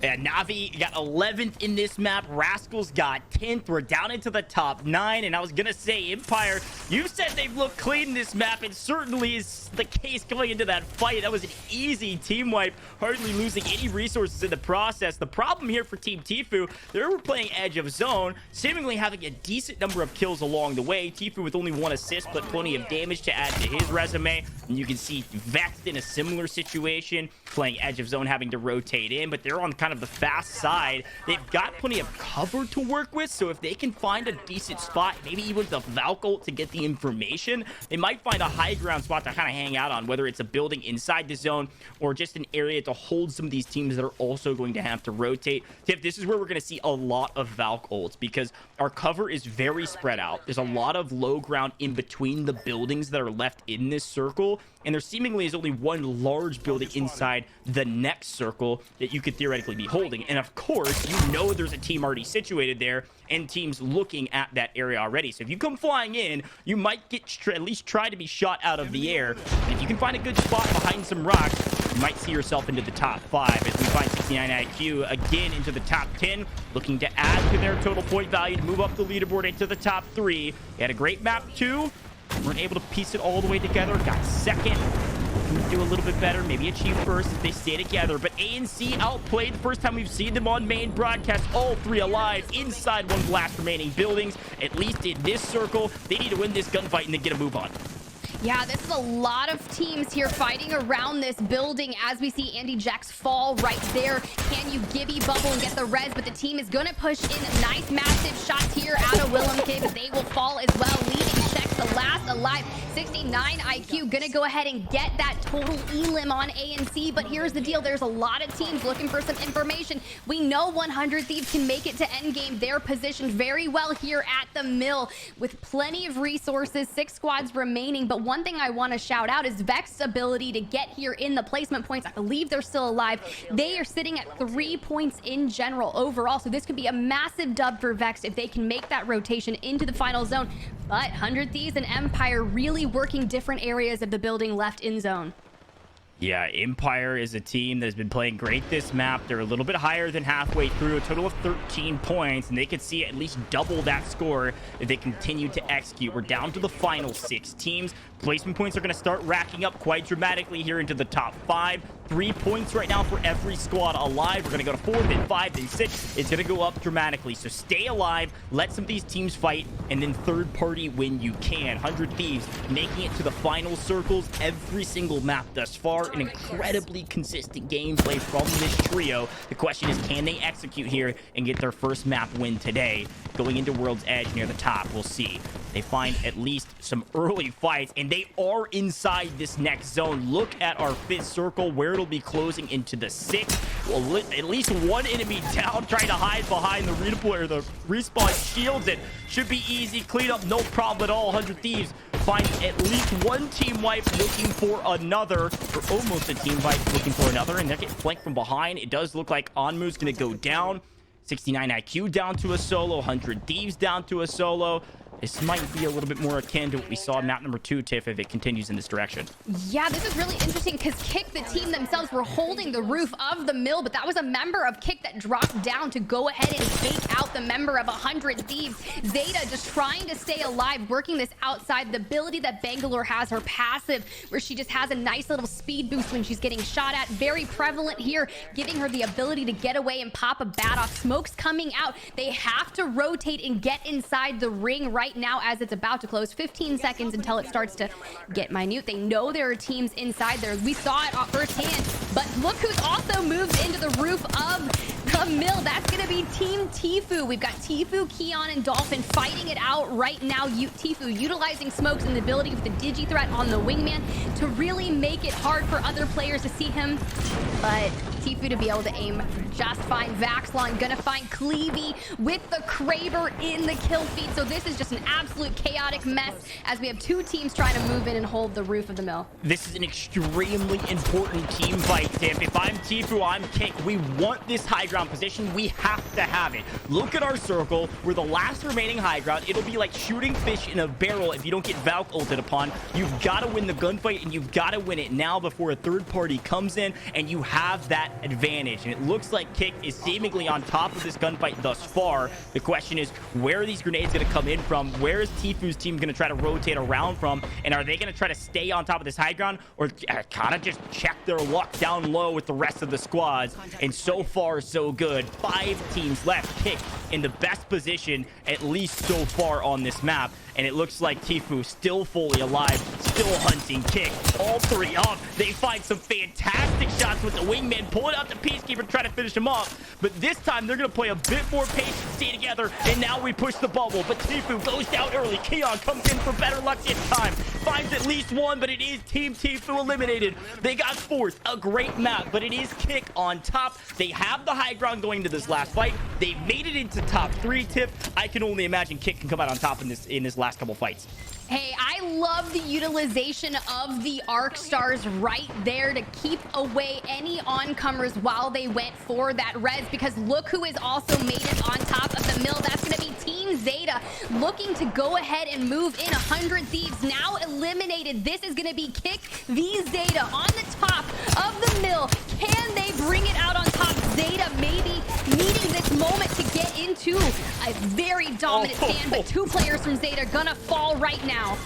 Yeah, and you've got it down below, but Zeta is your champion in map number 3. What I thought was going to be an easy win by Kick. Zeta said, oh no, not today, Mr. Caster, man. We're going to climb up the wall. A perfect third party as Kick was looting up on Tfue's body. They were able to come in, break shields. They had him at a disadvantage. They pushed the equation, found the team wipe, and then there was just a solo left at the very end to finish up. And a fantastic job by Team Zeta to win the map and, of course, pick up a lot of kills along the way. I can only imagine they're going to jump dramatically up this leaderboard. Zeta was down near the bottom, only 4 points total going into map number 3. And Tiff, if that's not an explanation of how things can change in a crazy way on this leaderboard, I don't know what is, because that is a great map from Zeta.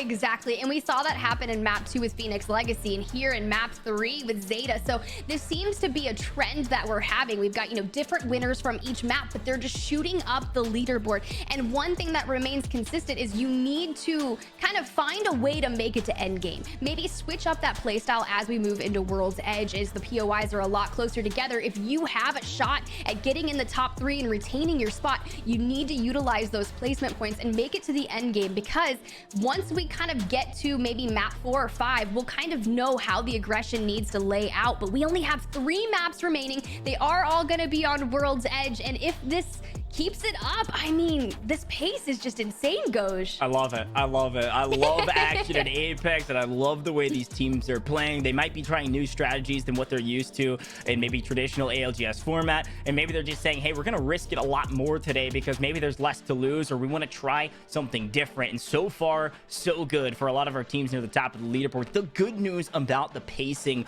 of these first 3 maps for the teams near the bottom of the leaderboard is, hey, the door is still cracked. Now, it might be be closing, and it might be time to kick it open 300 style, but you better go now here in map number 4, but at least it's cracked. Oftentimes going into map number 4, it's like, hey, this is almost insurmountable. These teams like 100 Thieves or whoever are finding their way into the in circle every single time, picking up the placement points. But at this point, it's anybody's game still. Now, of course, you want to be at the top of the leaderboard and have a bit of that buffer, but high risk, high reward playstyle been paying off so far. The question is, will it continue to pay off in World's Edge, Tiff? Now, hey, we're gonna head to a very short break, chat. This has been so much fun. Storm Point was a blast, and the question is it gonna stay the same pace in World Edge, or is it gonna change? Only time will tell. We'll be right back in just a moment.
How we roll there.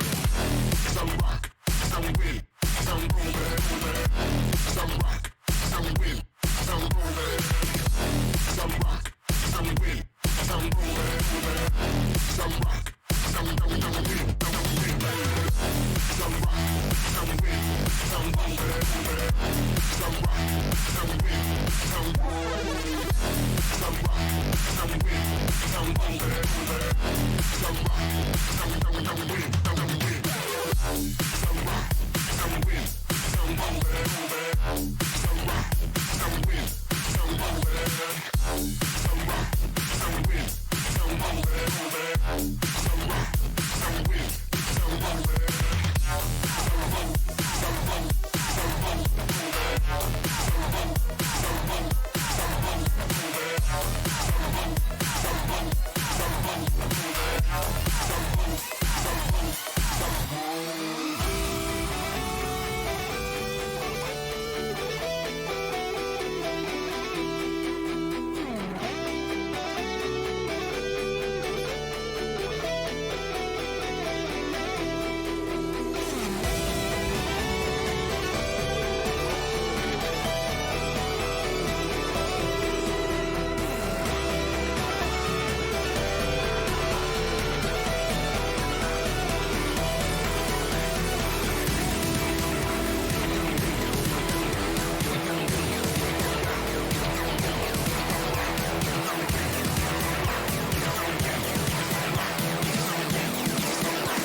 What's up, everyone, and welcome back to the finals of Proving Grounds Apex Legends, where these teams are fighting it out for a prize pool of $5,000. We just wrapped up map 3 and we are moving on to World's Edge. I'm Spider Tiff. Joined alongside me is Grandmaster Goj.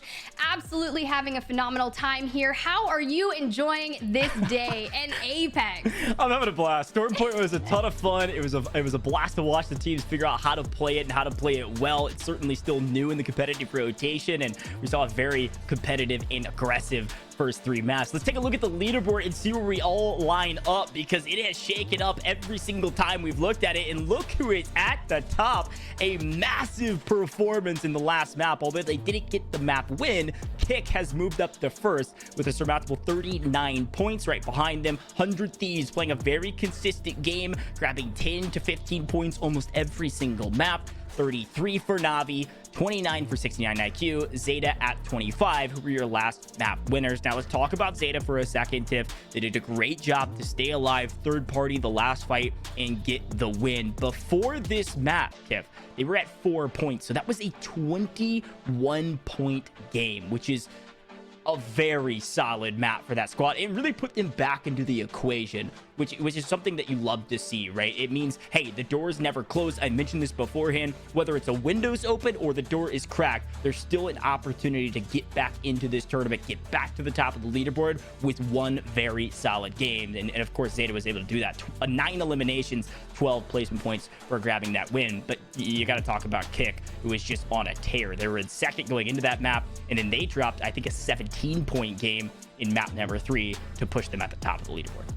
Top of the leaderboard, top of Mill. They played map 3 so well, but here's the deal. We are not going to see the Mill anymore because we are moving on to World's Edge, Goj. And these players did so well on the 3 games in Storm Point, but can they carry their momentum forward to World's Edge, where the play style may be a little more different, but the familiarity is there. We do know World's Edge has been involved in the competitive rotation for quite some time now, so they should be no strangers to this. We will see maybe some different legends pop up. I kind of want to see a little bit more crypto, maybe some caustics come out. I mean, we do know caustic did take a little bit of a nerf, but sometimes when you have those gas traps inside of the buildings, it can be a little toxic per se.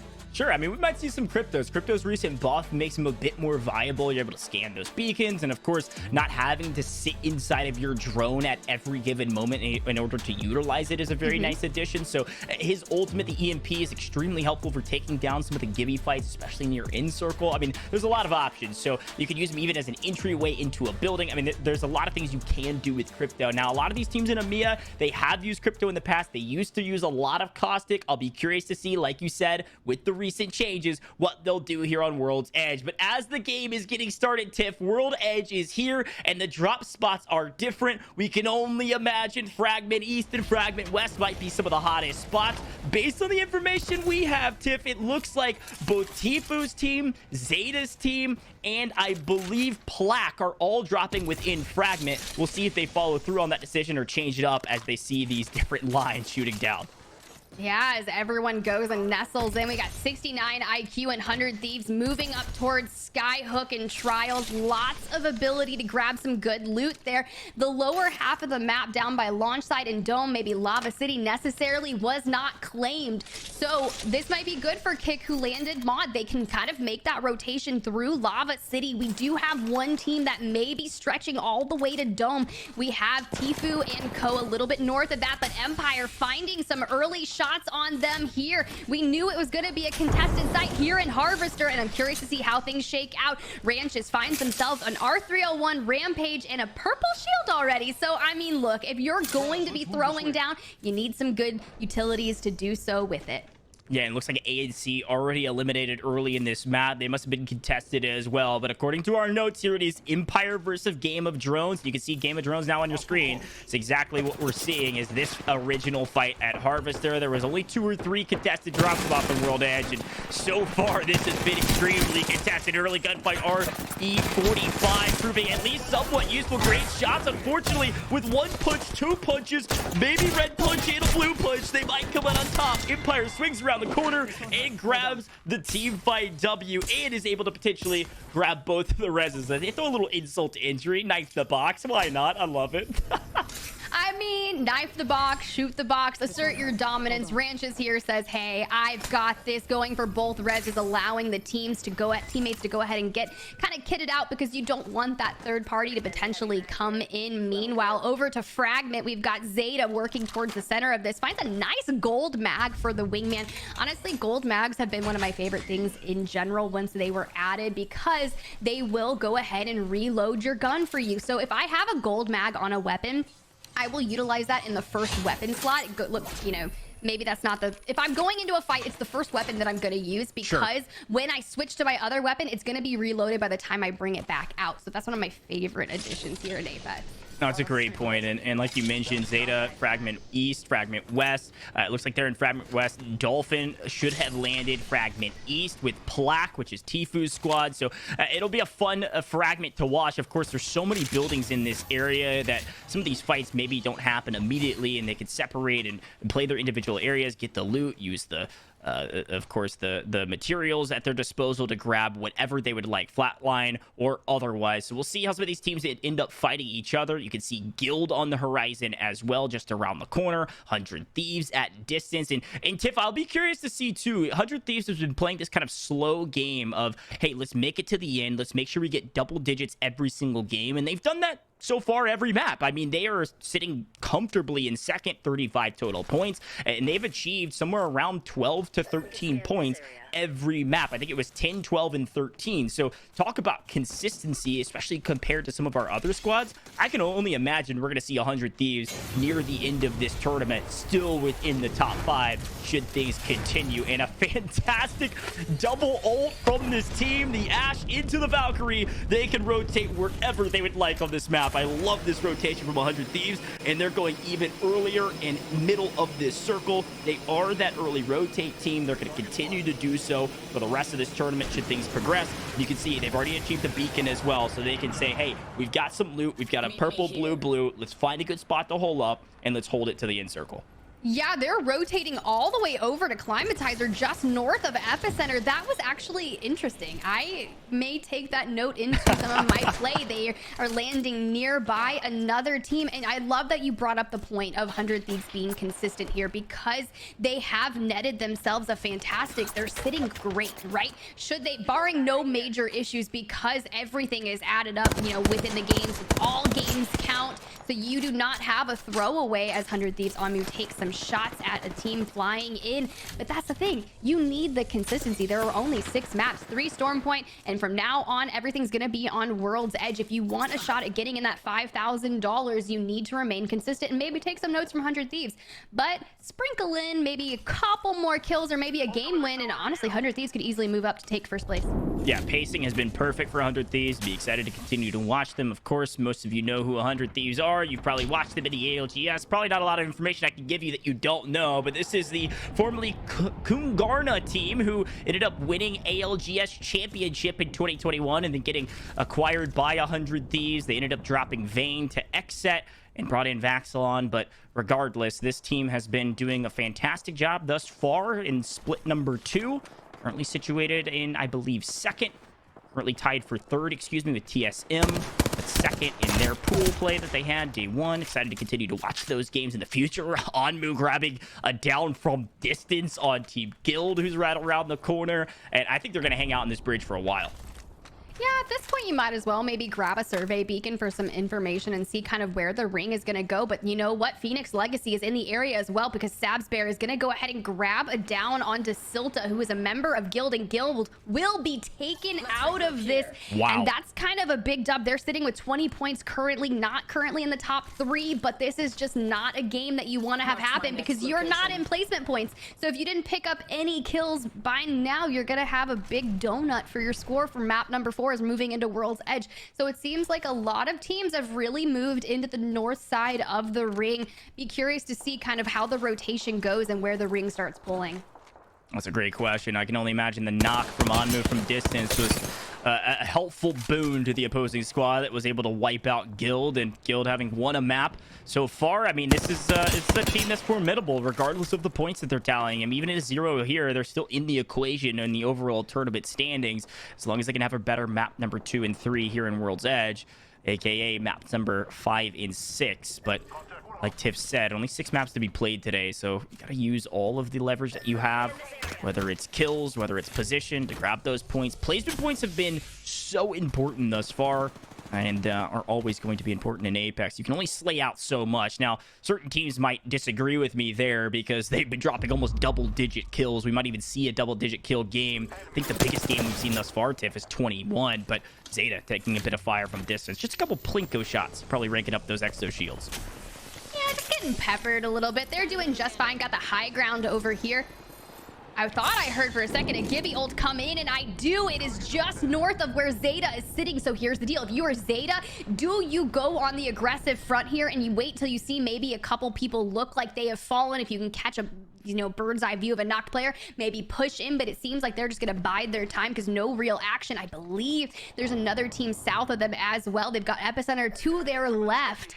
This is kind of like you're in the middle of a few teams and the shots are being fired. So it's like, do you play it safe? You can witness all right here. You see the teams not necessarily fallen both yet. Everyone looks to be alive. So Zeta just biding their time. That's a great point. I want to talk about Zeta for a moment, too. For those that are unaware, this is actually the former Fire Beavers squad who got second in the EMEA region at the ALGS Championship back in 2021. They got picked up by Zeta after their rebrand from Jupiter. And the original Zeta squad wasn't bad at all. I mean, they got 9th at the APAC North ALGS Championship, but Fire Beavers are dynamic. And, of course, they're very talented, have chemistry, been playing together for quite some time. And I think it was Sunset who actually had the most eliminations at EMEA Champs. So this is a team that can slay out, and they've been doing so far so good in that category. I think they're currently situated in about 5th place at 25 points. This could be the breakout game they need to move near the top of the leaderboard. Now, I'm getting word from production chat that we actually have been in communication with EA. We're going to be giving away some Apex coins between maps 5 and 6. So stay tuned and get ready for that. We'll have some keywords for you guys to type in the chat, and if you are lucky enough to win that giveaway, you'll be winning some Apex coins. Take those home and maybe work on some of your strats with maybe some new skins added to your reservoir. So just stay focused between maps 5 and 6. We'll be pumping those into the chat. You just gotta type in the keywords. Hey, and once we get those keywords, likely it could be after the contention of the fight that we're seeing between Team Kick. Moving in right here in the open area. Look at the Gibby ult coming down. We have this nice bird's eye view to see the lay of the land as Hiarka absolutely connects with all of those Havoc shots. Brilliant. Does not need a turbocharger to make way of this gun. Gonna push in, but look who's coming in to join them. That's gonna be Empire and Navi. So where this could have been a third party, we're talking about a fight between half of the lobby at this point as we have 13 squads left. Gibby bubble down. Empire ready to go in with that Q on the Valk, and Arcstars in hand by the Wraith, looking to kind of clean up. Beautiful nade there. That's going to be on Team G Dolphin. So they're in the mix here as well. Tifu going down, Dolphin going down, and that's an end for their team as Keon bleeds out.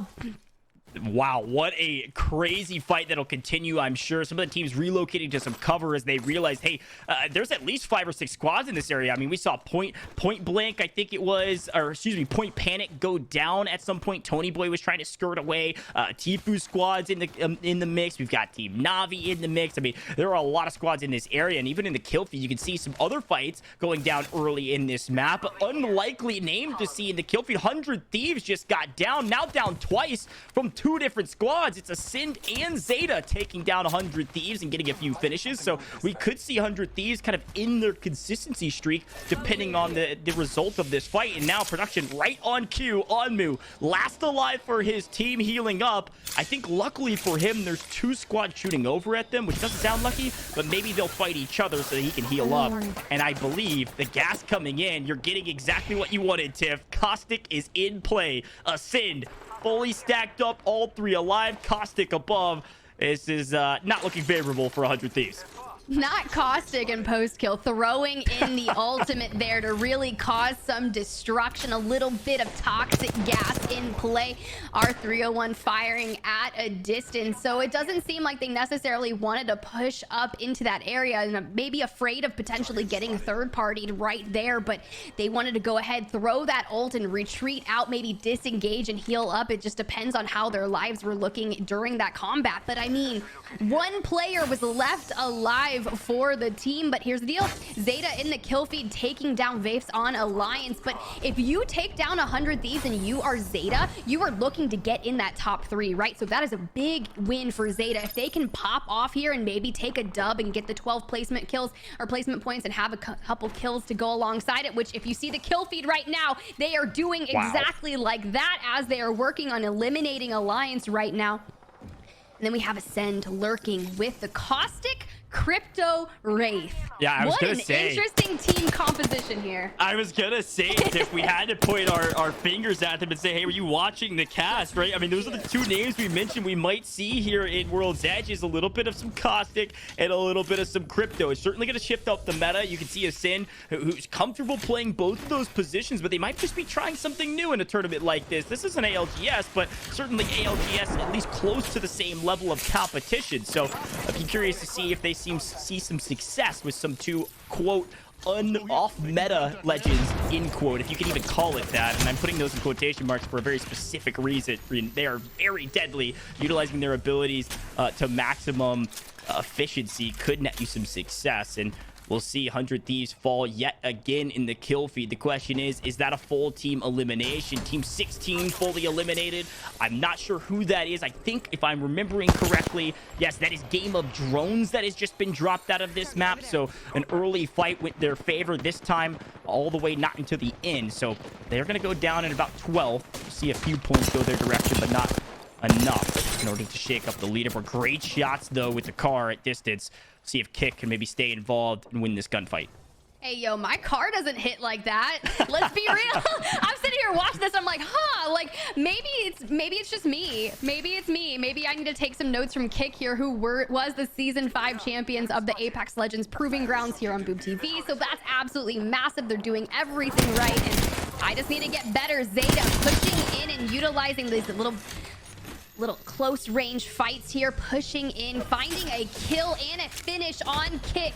So they are working their way. We knew they were in that fight there. We did see 2 members of 100 Thieves that were still alive, but did get taken out. So Zeta still alive for the time being. Shout out to the observers for bouncing around and really kind of answering the questions that I have. It's like, are they still alive? We need to see them make it to that end game. We still have 10 teams left as we are right now just out to the right of Epicenter. It's getting very dicey over here. So the area that the end game is going to be may be very open. And if you are Caustic, that's not necessarily what you want it to be. You want to force the close range building sites, as this Caustic has turned into a mountain goat for their rotation. Takes a little bit of fire. That's okay. Shield up with the cover there. And as I say that, Sabs with the absolute one clip. The R301 with that 3x scope, just such a demon. Through smoke, might I add. That was disgusting to give themselves a little bit of an advantage in this fight. Now, something worth noting in the kill feed, we're down to the final 10 teams. Placement points are going to start adding up to the tally, but Kick has been eliminated. Now, they are your current leaders after Storm Point, a total of 39 points, and they will be eliminated in, I believe, 11th place in this map. So the door is open for somebody to surmount and take that #1 position, especially if 100 Thieves has somehow been able to stay alive and just rat, and I'm not sure that they have been able to. We saw 100 Thieves pop the kill feed about 150 times, and it looks like they are fully eliminated. So you can see Alliance, you can see a Sin. Alliance has a flank maneuver on a Sin right now, especially as the Wraith. You can use their Q as well as their portal to make the flank and then get back to your teammates. Fantastic job by Hackis to get some Plinko damage, maybe force the enemy to overextend, and guess what? Hey, his teammates right behind, ready to capitalize on the extend. You'll see this team fight, Ascend versus Alliance. This is going to be a very interesting fight to watch with Zeta right around the corner. And as you can see in the kill feed, Ascend is going to be eliminated, and Phoenix Legacy currently sitting here challenging Zeta. Phoenix Legacy trying to step up. They did win a game on Storm Point, and we got Stabs Bear right now frying out, utilizing the Q to kind of get maybe some extra damage or push them out. Gonna go ahead and go on the aggression. They're fully healed up, so they have the upper hand in this fight, and they're gonna get the full down. Look at that. Re-loot up. Ping the ultimate accelerant, guys, if you're new here, which I would assume, hey, ult accels, brilliant thing to utilize. I don't utilize them enough, but it should always have them in pocket to make sure if you need a Valk ult or you need to get your ult, pop an ult acceler too, keep them in pocket and make sure you can get that rotation. As we can see, the ring is moving out to be a very open. Alliance doing well, trying to heal up while rotating in, but it seems like a team has taken high ground early. Not too many buildings left as that Valk skyward dive coming in. Yeah, it was good to see Vex still in the equation going into this last couple gunfights, because they've been near the bottom of the leaderboard and they've been playing well today, just not well enough. And well, as I start talking about one of the squads, it just looks like other important Sabs in Lift are down and out almost. There might be a chance to rat it out, but I can't imagine bombardment coming down. Shots across from Na'Vi and the scan. I don't see you coming out of this on top. The information at hand, Navi's looking very clean right now. Only a few kills to their name, but they're into the top 8. They're playing a little bit edge of zone. You can see our circle has found its way to, it looks like rocks are going to be the only cover inside this circle. Now, there's certainly some spots that you could find inside the last remaining circle that could give you some cover. You can see some of their teams hide out there and wait for some of the squads to rotate in. But it is Empire on edge, Na'Vi on edge, winning a lot of their gunfights, looting up as best they can, and preparing for the in-game tip. We're down to our final 8 teams. Every single placement point you find here and every kill point is extremely valuable. Great grenades from Stab, able to utilize the shield to her advantage, maybe even get a shield bat off. If she can get this off, there's a chance she might be able to grab some of these kills, if not wipe this team. Empire right above. You see the Phoenix kit on the other hand of Empire. A quick double res. I mean, they're fully back into this equation. I wrote them off. The caster curse is not real, that's for sure. It's almost the opposite. I start talking about them being fully out of this game, and they're locked and loaded, fully looted back up. They've got their shields up. They're ready to take this gunfight with a potential player advantage. Yeah, Gibby bubble going out as Phoenix Legacy makes the move on Empire. Can they go ahead and clean it up? And that is it. That is going to be all they wrote for Team Empire as Phoenix Legacy makes the dub on there. But Na'Vi not far behind, waiting nearby, ready for the third party. We are going to see Rugby from Na'Vi fall, but did they move in at the right time? Can Phoenix Legacy get out of this building? Bubble fights galore. Flatlines firing out, shotguns coming out. Can Na'Vi make this happen? And I believe that will be it for Phoenix Legacy. Na'Vi currently your third place team right now. Rugby finished, banners being grabbed as Na'Vi is now the victim of a third party themselves, and they are outside of ring. That's a great thought, right? Na'Vi came in for the third party, grabbed the kills, certainly worked in their favor. Unfortunately, still not within the zone. Hey, that means there's another team holding you. Guess who it is? It's 69 IQ, an incredible team who's been playing fantastic today. Should be able to pick up these kills on Na'Vi, no problem. You can see multiple members of Na'Vi falling in the kill feed. They have kind of a god spot here, Tiff. I can only imagine they've got a great chance to win this as we find ourselves into the top 3 teams. Only 7 total players alive, so they have player advantage on these other squads, the very least tied with one other team. And you can see there it is. It is a 3v3. 69 IQ finding their way to the final fight. 69 IQ was sitting in 4th place going into this fight, and I can only imagine they could come out on top if they continue to hold this position. They've now split up a little bit, by the way. You can see Nox over here on the left side sort of playing the flank, and now it looks like his teammate's going to push with them. and it might be Sweeney over on the side, but flying over, all playing together. It is Alliance down below. High ground achieved. 69 IQ trying to execute, are able to grab one, looking for the second. Can they grab the second? They grab it. Looking for the third. They're able to grab the kill. 69 IQ, winners of map number 4, our first World's Edge winners, and they might find themselves, Tip, at the top of the leaderboard, because guess what? 4th plus a win, that's at least 41 total points for this trio, not pulling into the equation any of the kills they were able to pick up in that game. Hey, and you know what? 69 IQ played it a little differently. They had a fuse in their team composition, and it was really interesting to see that kind of play out.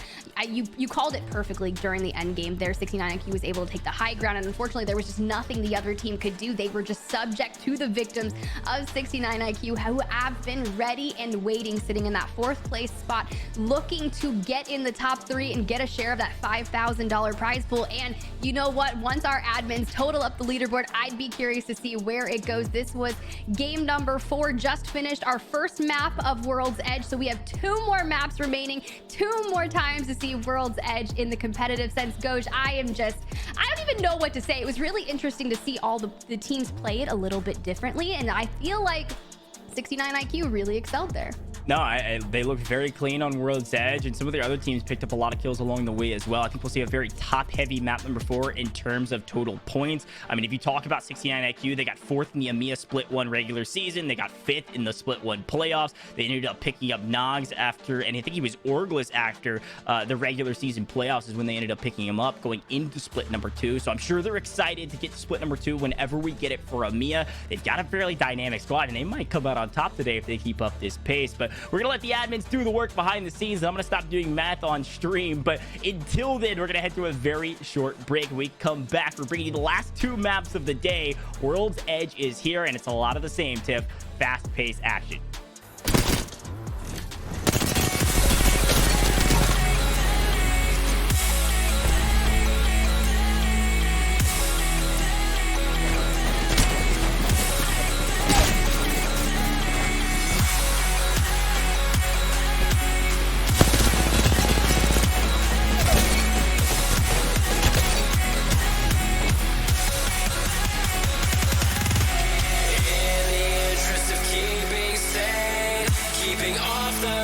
Of fame, kill the crows that point the blame. Our voices a fast change. I never said I would take your side. I just said I would compromise. Well, if you make me put up a fight, I'll fight back till the day I die.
is how we roll, man.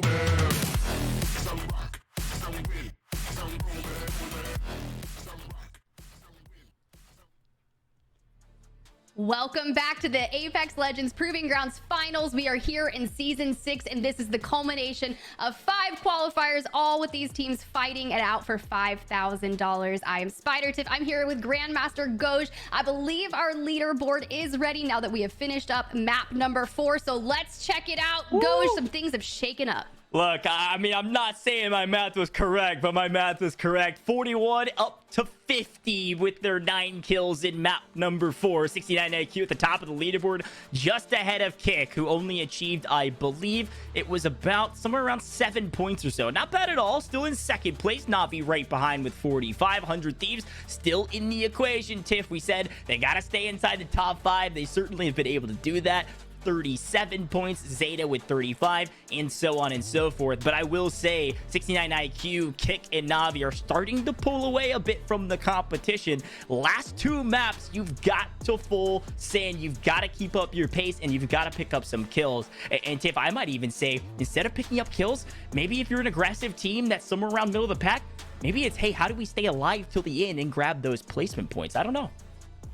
I don't know indeed, but here's the deal. We are going on to map number 5 out of 6. So I feel like this is the make or break map. You kind of know where you're like shaping up on the leadership and where leaderboard and where you need to go from here. So it's like, hey, do you need to be aggressive? Do you need to play for placement points? Because this is like the make or break moment, because you don't want it all riding on that final map of the day. And if you're Kick Esports, you are looking to defend your title. You are the Season 5 champions here, and you want to run it back to back. So I'm kind of rooting for Kick at this point right now. If you're 100 Thieves, you just dropped from 2nd to 4th place, so you've fallen out of the money. So you need to maybe shake it up. Like, how am I going to get back into it while you're a few points out? Not too bad at all, but you know you can make it to endgame. So maybe we need to find maybe a fight at the very beginning of the map and then make it to endgame, so you are solidifying that, or take a map win and you're going to be just fine here. Yeah, it's a great question. I mean, we talk about the money, $3,000 for first place, by the way. So you want to walk out $1,000 a piece richer. That's got to feel good. But even if you get second,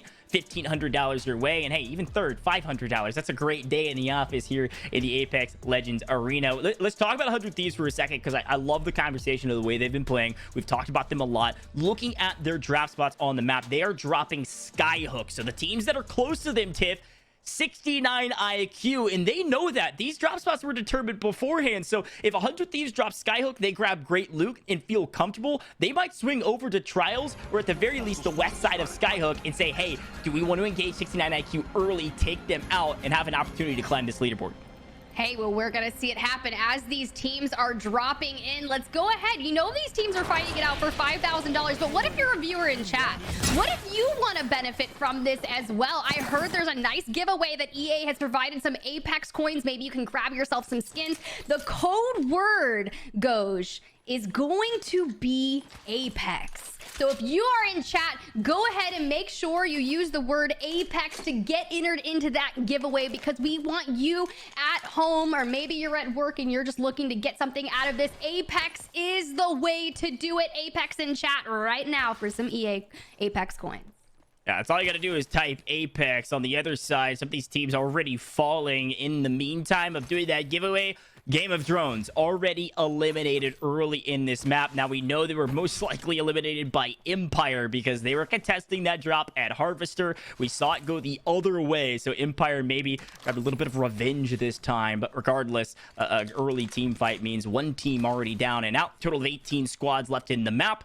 And you guys have an opportunity to win those Apex coins. You know, make your favorite legend look a little bit better. Some better skins, some cool skins. I know there's some fun ones out there. Maybe if you're a Caustic man, you grab that clown suit. That one's a classic staple. Do some the jump Halloween scares. skin? Yes, that's the classic. Yeah, that would be really a good utilization, as we see Keon here. They changed their name to Fortnite Dance, but this is Keon, G-Dolphin, and Tfue, but they are going to go ahead and end that. Well, it's fine. We'll reset. We'll regain. And maybe if you didn't do so hot at the beginning here of map 5, you get a little bit of a breather and a little bit of a chance to redo. But if you're in chat, this is a perfect time for you to go ahead and get entered in that giveaway. Goj mentioned some skins. I do believe, if I'm not mistaken, I did see on the Twitter timeline some reskins of some favorite I think it was Detective Pathfinder. I call it Oh, Detective yeah. Path, which is like that nice over trench coat. It's yellow. It's going to be reskinned for black and red. If you like the Void Walker Wraith skin, that is a typical white primarily skin. It's going to be reskinned for black and red as well. I saw an Octane one get dropped. So if you're an Octane main, get in there. Apex. Look, they do a great job of keeping it a wide variety of skins you can add to not only your guns, but also your favorite legends. Now, Tiff, I want to take a second and talk. If we can we pull up the leaderboard again? I want to talk through this leaderboard a bit more dramatically and see, hey, who are some of the teams that could potentially jump it? Regardless, I'm going to take a second to talk about it because a team that's been playing aggressive today, Tiff, is Team Tfue. And I want to spend some time on this team because they've gotten a decent amount of screen time and they have some skill, but they're not like an ALGS team. They have some experience in the ALGS. I mean, you mentioned it, I believe, at the very beginning. Tfue's squad, I think it was Keon, was the coach, I think, at TSM for a while. That was Dolphin. Dolphin was the yeah. coach for TSM. And Keon, a very talented player in his own right. Tfue's been grinding it. Look where they're at on the leaderboard right now. Dolphin leading the team, 29 total points and in 7th. They've been playing aggressive edge of zone. So if they continue to do so going into the last 2 maps and they rack up some double-digit points, we could see them make a massive jump just off of 1 great game or 2 fairly consistent last 2 games of the day. That's a team I've got my eyes on. Hey, they could come out of nowhere and sneak into the top 3. That team, and the other one is certainly Phoenix Legacy, who has already won 1 map today. The question is, can they do it again? But we've got the reset. Game number 5 is underway. We're going to jump straight back into the action. Hey, I'm ready to jump straight back into the action. I do love seeing World's Edge, so I'm very excited to see how that goes. I love that you brought up Phoenix Legacy. I'd be curious to see how the last 2 games are going to pan out for them. We do know that they're overly aggressive in a good way. They got Sabs Bear on their team, so I mean, she's a demon in her own right, and being a female in the gaming scene, I do love seeing competitive female gamers out there dicing it up. Love that you brought up Team G, Dolphin, Tfue, and Keon. I believe if they can take home a dub here in game 5 or 6, they can really throw some contention out on the top 3. If you're 100 Thieves sitting in 4th place, maybe switch some things up. If you're not maybe doing the best on World's Edge or Storm Point thus far, what do you change going into this? Maybe the pacing, maybe your strategy isn't kind of aligning out, maybe some earlier rotations with the POIs being so close on World's Edge and really forcing the fights inside on World's Edge. Maybe, Sure. you know, figure out a way to handle that. Yeah, I mean, we've already seen a Caustic in this rotation, which none of the teams were using even on Storm Point, which makes a lot of sense, right? A lot more open area. He obviously got a nerf. I mean, there's a lot of things that go into that equation. But, I mean, we've also got to talk about Na'Vi, 100 Thieves. You mentioned some of these teams at the top. If I'm 100 Thieves and I've been consistent all the way through this tournament, not that you need to just prey on a downfall of one of the teams at the top, but stay what you're doing. Stay to where you're in a position to find yourself at the end circle, get those placement points, and keep racking up double digits, and just hope some of the other teams playing an aggressive game style, that maybe high risk will come into play more so than the high reward that you get from playing the edge. And as we look at some of our drop spots, Tip, we haven't really had a chance to break it down on stream where some of these teams have decided to drop. So I want to take a second to walk through it. Here on World's Edge, our 2 competing or contested drops thus far, based on all the information we have, is of course Harvester with Game of Drones and Empire, and then our Fragment East, Fragment West. We know a Dolphins team with Tfue are dropping Fragment East. We know Plaque's team has been dropping Fragment East, and then Zeta is in Fragment West. So those are our 2 hot spots on the map at the very beginning. But then you take a look to what I said earlier, and you've got 100 Thieves and 69 IQ, 2 of the teams near the top of the leaderboard. They know where each other are landing. They're landing near each other. 100 Thieves in Skyhook, and of course 69 in Trials and Skyhook West. You could see them interacting very early on the edge of map before 100 Thieves makes that big rotation, which adds to the conversation of what you were talking about earlier, of them needing to get the early kills, then go set up for the end game in order to maximize the amount of points they can get. Yeah, maximize the amount of the points. I mean, if you're going to land near a contending spot, go ahead and take that early game fight, maybe grab a couple kills, and then make your rotation out of Skyhook. And maybe, depending on where the ring is going to pull, it's like, how do you set up? Land, hit a beacon, find out some information, grab a kill, and make your long play as you see previously done by 100 Thieves. They are always around towards that end game, except for the last map. So maybe shake things up a bit, try something different. It's World's Edge. You're right. POIs are closer. It's going to be a really exciting. So that's true.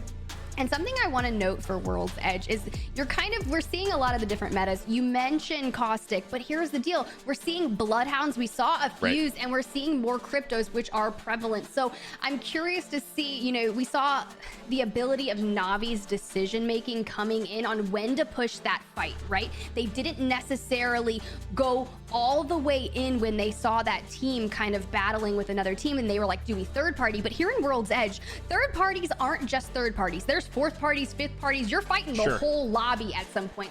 So you have to have really strong decision-making skills, which I think is why some of the teams that are finding themselves in the top 3 are in the top 3, and I think it's paying off for them. Yeah, I mean, I think we talked about this during Stormpoint. I was talking about how third party is obviously prevalent in Apex, but in Stormpoint, you have 2 different things you keep into the equation: the open spaces and then the massive cliff faces. That is the verticality of Stormpoint. And you saw our third parties would come in, but if you're on the other side of the mountain, it is extremely difficult to come all the way around the mountain and get involved in the third party. Here in World's Edge, it is very easy. When the bullets start firing and that signal flare has been shot up into the air that there's a gunfight happening, you might see 3, 4, 5, 6 teams jumping onto that POI, especially near the end game. So you have to be careful, maybe a touch more patient on when you pull that trigger. And now, looking at our drop, this is map number 5. A quick reset means everybody's back involved. Empire is, at this time, might be uncontested at Harvester, or maybe I just can't see the names. And it also looks like Tfue Squad has said, hey,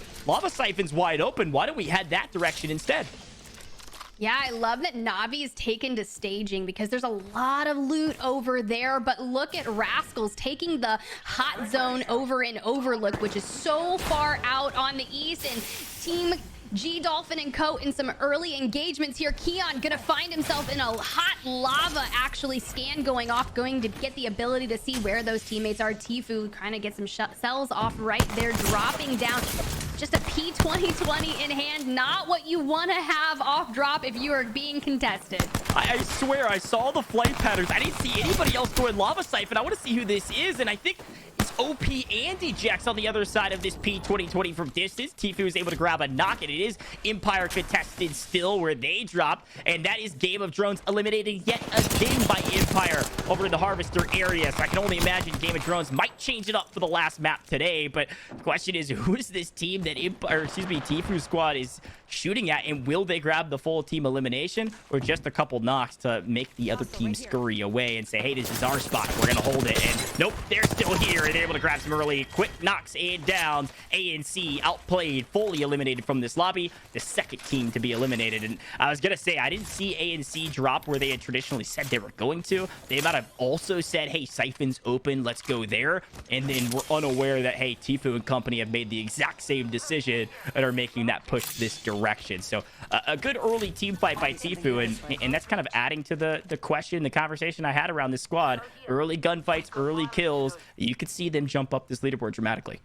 Well, I just want to go ahead and harp on the fact that I think Team G Dolphin and Co have really good communication skills. They've probably played offline together a lot and prepped in general for this, or maybe they're just really good friends and they've been playing together for a while, or looking to form a competitive team to maybe take on the Challengers series or something. You never know, because I did see a recent tweet from G Dolphin tweeting about getting a team together and jumping into the competitive Apex scene again. This is the best way to go ahead and get your toes, you know, a little in the water there, maybe dip into the ocean of competitive Apex again. But it's working out really well. Their communication and the way they tackle those early game fights, maybe when they don't have the necessary guns. We saw Tfue starting out that fight with a P2020, then ending with an R301 and a gold shield to reward themselves from eliminating ANC. But Navi here in Harvester as the Bloodhound scan comes in, so they may be getting pushed relatively soon. And as I say that, Rugby shields are cracked. Yeah, and that is Game of Drones body that they were taking a look at. Empire won out their gunfights early here in the Harvester area. Yet again, 2 for 1 in this spot thus far after the reset. Guess we'll count that towards their record. I don't know. Maybe they're 1-1. We'll just keep that in mind going forward. But contested drops are always fun. You can see that third team pushing in this direction as well. Not necessarily a third party, more so, hey, are we going to rotate over to Harvester? Maybe we feel really comfortable with the loot we have. Empire, of course, all on blue, so not too bad. Flat line from the Crafter. Peacekeeper in hand. Great little loadout here for Malawan. And I think they're going to just kind of play the informational game. Hey, how do we grab the information we need to know where this team is coming from? Bloodhound certainly helps with that with the stand. And then, hey, let's craft for loot. Let's grab whatever else we need in this area before we decide to rotate out, if we do at all. Of course, Harvester inside this circle, so they could hang out here for quite some time. Yeah, I mean, why not hang out, craft some bats, get yourself a nice 3x because that's in the crafter today. Throw it on your flatline or your R301. That makes for a big difference. You usually see the 3x on the R301 or the flatline, and the fact that the flatline and the 3x are in the crafter, it's a big dub. So nice little reset right there on board with Guild, kind of looking for some information, playing it maybe a little bit slower. They may have gotten eliminated a little too early for their liking, so they're back for some vengeance here, looking to put away a very nice game. 17 squads left. Kick gonna grab a down on Digitalistic and silence Night TV, so they just eliminated Team Nova. Yeah, it's a great early elimination, down to 16. We mentioned Guild. They actually are our map 1 winners. They had 19 points in map number 1, and since then, essentially nothing has gone their way. They achieved 1 point in map number 2, and then from then on, it's been 0, 0, 0, and they're currently still sitting at 20 points. Now, sitting at 20 is better than 10 or otherwise, right? You're still in the equation to have a chance, but you've got to make a huge move here in map number 5 to even have a shot at the money, and Zeta is going to make sure that doesn't happen, especially if Zeta continues to have the success they've had the last few maps. At least they're at around 35 points, just 2 points behind 100 Thieves, 10 points behind third.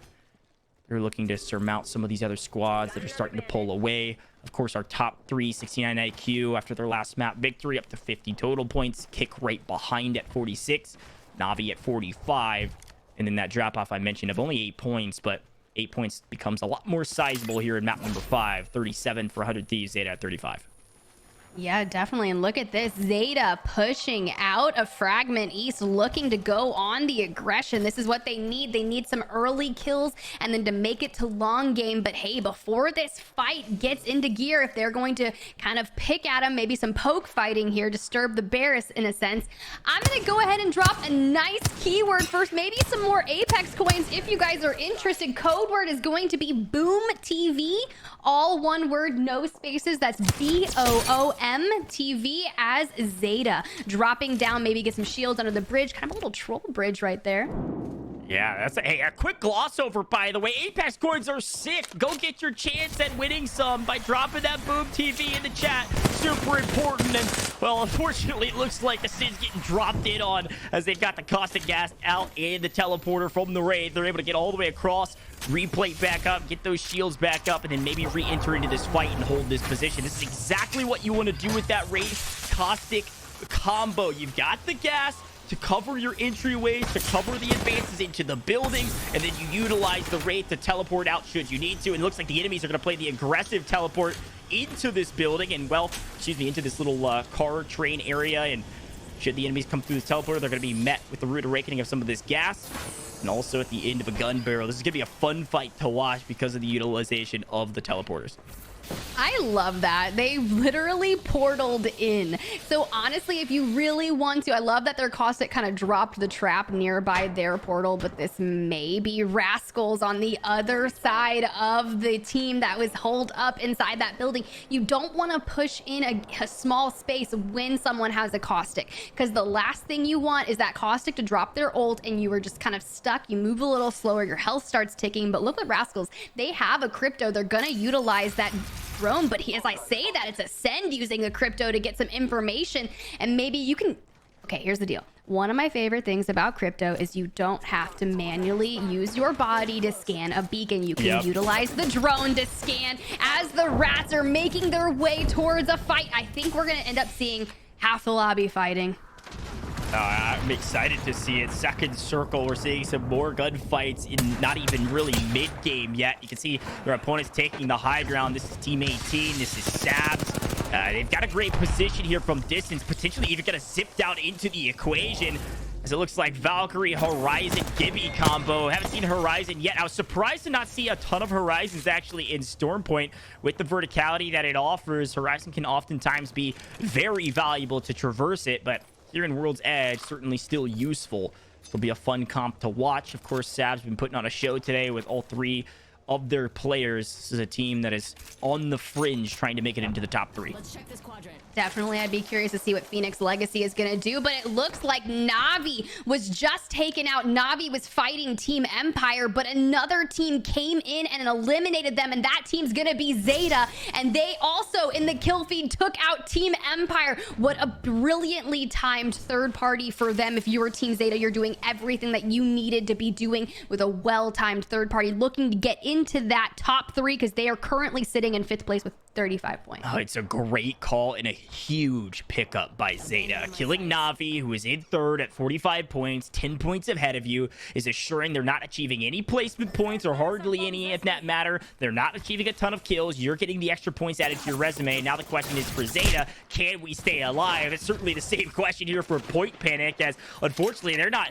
doing too well with loot. Wingman almost bare bones. You can see low shields all the way across the board.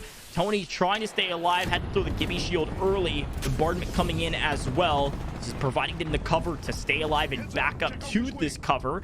These open pills and open boxes, but at the same time, not in a great position. Whereas on the other side, 69 IQ in an amazing position. Gold and purple shields. Looks like fairly decent loot. You can see a flatline car here from Swinny, and Nags and Slayers getting some poke damage from distance. Spotting some enemies, getting some information. They're near center of zone as well. They're in a great spot. And talk to me about Fuse here. This is the first time we've seen Fuse, at least second time, I guess, technically, because they played him last map as well. But one of the only Fuses on the map. What's the kind of advantage on utilizing them?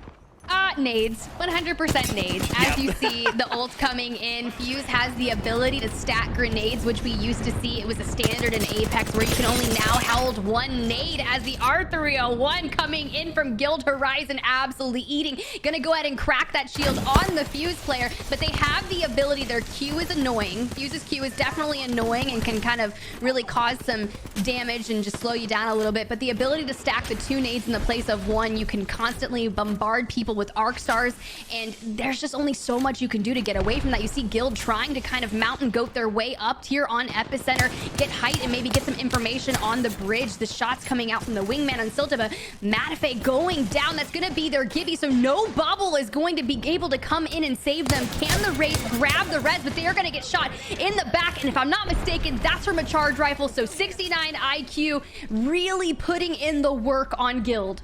Yeah, you've got to be careful. Some of these fights that take a long time, chat. This is the signal flare. Come third party us.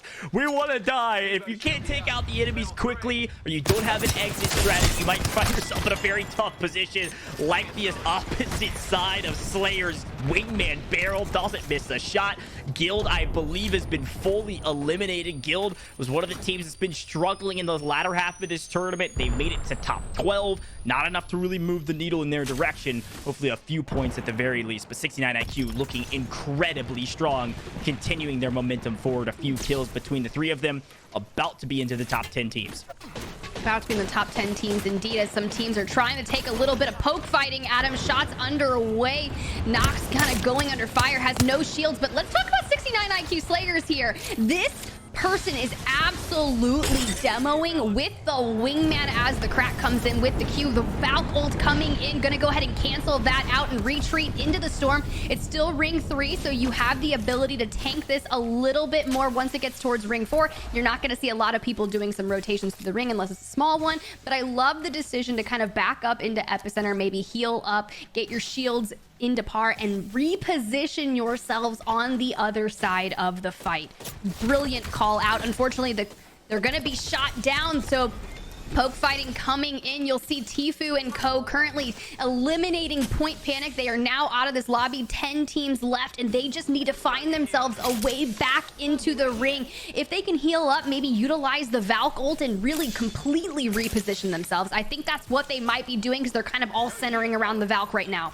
It's a great point, Tiff, and I think you're exactly right. They're going to Valk ult out of here. There's maybe too many teams in this direction. They're looking for maybe some other teams in the air. There's the ult coming in. All three latch on and say, let's get out of dodge and readdress this situation from a different angle and find a better spot for our in-game. The two teams we've been mentioning all day today, of course, 69 IQ in the equation, but Tfue squad doing exactly what I told them they needed to do. Not that they were listening, but they were going to do it regardless. They needed to slay out. They needed to get the team fight, and they need to survive to the last few teams in order to secure the points necessary to move up the leaderboard. They're right on the fringe of being in the equation for the top 3. Charge rifle shots coming in from distance on 69 IQ. This is your current leader here going into game number 5 with a total of 50 points. If the other teams let them survive to the top 5 or so, 69 IQ will most likely stay on top of the leaderboard going into the last map. And something we haven't even mentioned on broadcast yet, Tiff, that we actually are under the anonymous mode game selection here in customs, which means the players technically in the kill feed can't tell who they're killing, just the legend and some random numbers. Now you can deduce based on drop spots or otherwise, maybe legend choice, but not necessarily 100% sure. So it's just about taking the right fights, taking them rapidly, and it's going to prevent a little bit of kind of aping in the last map on the teams maybe at the top of the leaderboard. Yeah, I love that Team Zeta has made their home here in Fragment East, trying to utilize the last few buildings in a sense that are still kind of on the edge of ring, as it looks like some other teams may have already rotated over. Sunset here under fire, trying to hit some shots with the car. Nice utilization, but a bang ult coming in, and if you know anyone that played Bangalore, that's going to be Tfue himself potentially. Not calling it, but you mentioned it, Ghost. You said they needed to be on that aggressive front and really make it to endgame, and potentially we could be seeing that here. And you're right, 10 teams left, 1 kill for Sunset, but I'm not sure how many the team has in total. If you guys aren't familiar, Zeta currently sitting in 5th place with 35 points, looking to get themselves into that top 3 here in the last 2 maps on World Edge, trying to garner as much information and kind of dictate their rotational strategy of how they're going to leave this building, because you don't want to rotate and leave your back open to the team that's in the building on your left. So do you hug right? You have a Valk, but they do not have their ult, 52% waiting, so we've got a little bit of time on that. Got to be strategic here. I know, and strategic is the best word for it, because yes, you don't want to get shot in the back, but if you don't rotate the zone early and grab the god spots inside this circle, you're going to be in a very tough situation, whether it's the team on the edge of zone or the team already in the spot you want to get to. So I was going to say 69 IQ is probably going to Valk ult out of here and find a different spot, and at the very least, her pass is going to give you the information to say, where are the teams? Do we want to jump them? Do we want to get to a different spot with cover? And so far, 69 IQ says, we're jumping this team potentially at the building. We're going to take the bottom half of this building, maybe completely underneath, try to heal back up, and then readdress the fight from a different angle. And I can only imagine with the team most likely inside this building above them, they're going to hang out here for as long as they can and throw up a portal to potentially find a different spot under the building. And with caustics all around, they're just going to completely dip out and get to some cover all the way to this doorway. Yeah, I was going to say, if you're 69 IQ and co, that is not what you wanted to have happen. You really put yourself in a hole here. We saw it as they were on the skyward dive. Valk's ult there. They were getting absolutely lit up by the teams that were surrounding them. But them Valk ulting out of Fragment East gave Zeta the best opportunity to go ahead and get out of Fragment as well without being shot in the back. And now 69 IQ, your current leaders and in first place on the leaderboard, getting absolutely lit up because they were met with the face of 2 or 3 different teams and some caustic traps underneath this building, which if you're that caustic player, my god, like putting all of those traps underneath this building, you are probably feeling like a 200 IQ genius, because 69 IQ came right into it. We saw them, they were going to go ahead and try and portal out and maybe get some reassurance, but Team G Dolphin and co sitting back, utilizing the rocks on the outside of the ring for cover. That's Bloodhound scan coming in, knowing that there's 7 enemies sitting in front of you. You saw the Gibby ult. Now you need to really kind of make a good decision right here, because you have to push in. Does the Wraith have their portal, and are you aware of where all of the teams are? We see Keon taking some shots all the way to the left side of ring. You know 7 are in front of you, and look in the kill feed right now. 100 Thieves still alive in the top 10 as well. That's a great point, Tiff, and I think you said it perfectly. Tfue's squad been playing the aggressive stance. They've got a couple kills to their name. We're only into the top 10, right? So when it comes to placement points, you've only got 2 so far, and we're down to the 5th circle. Zone's gonna start hurting real bad, and I love this push. I was gonna say, if you're 100 Thieves, or excuse me, if you're Tfue and company, you've got to go left. You've got to take this fight. You've got to win the fight. You got to win it quick, and they're able to do just that. 2 knocks to their name. A team right in front of them. Finish off these kills. Look for the 3rd, and then push into the building in front of you. This is the last remaining building, or one of the last remaining buildings in the circle. This is the God spot. This structure in front of you is one of the best locations in the game, with the crypto scan coming in from the drone. Maybe you back up and play these rocks on edge. You know the teams are going to be looking at these squads in the building and saying, hey, this is where I want to go. And Tfue's team did the perfect rotation to get to zone, can play on the pill, and then decide whether or not they need to address the teams inside the buildings to their left. I'm about to nerd out right now. I'm pretty sure that G-Dolphin, Tfue, and Keon are playing like a well-oiled machine right now. And I'm starting to think that their team composition was picked purely on strategics there. Because Tfue on Bang came into that push, and that was on Zeta, which they eliminated right there. Threw out all the smokes. Keon on Bloodhound pops the ult so he can see through Tfue's smokes when Tfue usually has the digi threat. So they had the ability to go ahead and get the line of sights on those Zeta members, and they absolutely annihilated them. That was one of the most coordinated pushes I've seen, and now we are down into this circle, the 6th ring, 7 squads left. This is exactly panning out where Tfue and co wanted this to end. They have high ground right here, using the supply bin as cover, sharing resources. 8 hostiles detected. This is gonna get wild. And I actually saw, I think 69 IQ at least lost 1 in the process. Phoenix Legacy is still up. Vex is still up. 7 squads in this small circle. We're into the 6th circle. It's going to start moving quickly, and this is where the chaos comes in. You can see Dolphin picking up a Vex kill from distance, down and out. Vex picks up a kill on kick. It's going to be a lot of trades back and forth, and so far, Tfue's squad is doing exactly what I said they needed to do to jump into the top 3, or at least into the equation for the top 3. Somebody out here still is utilizing that crypto drone to harry their opponents, maybe grab some information. You could see an EMP come out. Now, it's not going to do that much work against this trio. They don't have the Gibby shield out to EMP out of the way. It'll still be a nuisance. And now somebody flying back in just bought back. You know, all of the teams are trying to pick up that KP. Great shots there from Keon to at least hit 1 headshot. There's the white armored player. And it looks like Dolphin was able to pick up another down on Bambino. Limp finding one on Turo. I love this positioning from Keon and co. They have the ability. Wingman shots on fire will grab that knock, looking for the thirst.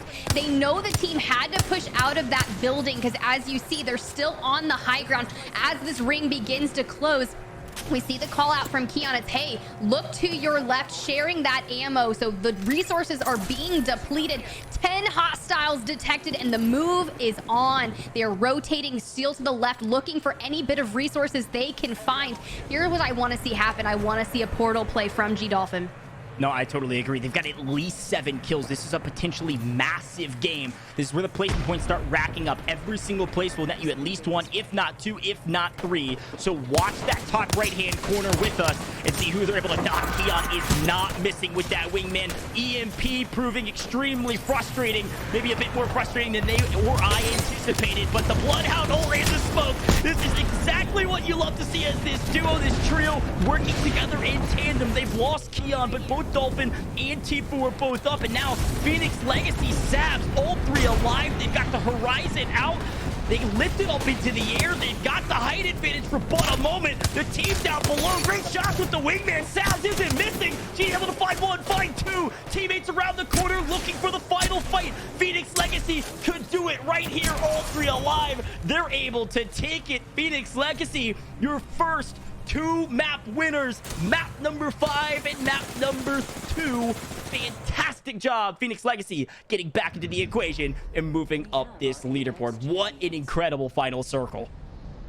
Incredible final circle indeed. It was really amazing to watch all the abilities come out from every single legend. We saw the Gibraltar ult coming in end game. We saw the Bloodhound on Tifu's team trying to come in, pops the ult, looks for where all the players are. You see the smokes coming out, and then you see Phoenix Legacy utilizing Horizon's Q to boost themselves up and above the fighting that is happening below them. Once that Q runs out, they drop down and completely decimate any remaining players. They were trying so hard to utilize their teammates to shield behind the knockdown shields, and unfortunately it just wasn't enough because Sabsbear and Co made their way in, and you are right, our first map to winners. So that's 2 out of 6 potential maps that they have won. Can they run it back and win 3? I will say still big congratulations to Team Tifu, Dolphin, and Keon. They did a fantastic job to stay alive till the end. I can only imagine they picked up close to somewhere around 15, 16 points, which is around what they needed. It's something we told them they needed. Now, I will say I put my foot in my mouth a little bit. That EMP from the Crypto ruined their chances on the advances. They lost all their shields. They pushed in. They lost Keon. They were down in players, and it was only a matter of time until they died. And you're right. Horizon Q was everything in that final fight. Phoenix Legacy, all 3 players alive at the end yet again, and the second win for them. They're going to make a big jump on this leaderboard, Tiff, especially because I believe they were sitting in only around 6th or so, 34 points. You can see them jump up to somewhere around 54, 55 and be contesting a 69 IQ at the very top. Hey, contesting indeed, but we are going to cut to a quick break. When we come back, we will have that updated leaderboard and map number 6.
What's up, everyone, and welcome back to the Proving Grounds Apex Legends Finals, where our teams have witnessed 5 maps. We are about to go into the final map of the day here on World's Edge and see which teams are going to be taking home a portion of that $5,000 prize pool. I am SpiderTiff. Joined alongside me is Grandmaster Goj, and we have been having such a blast here casting over some Apex today.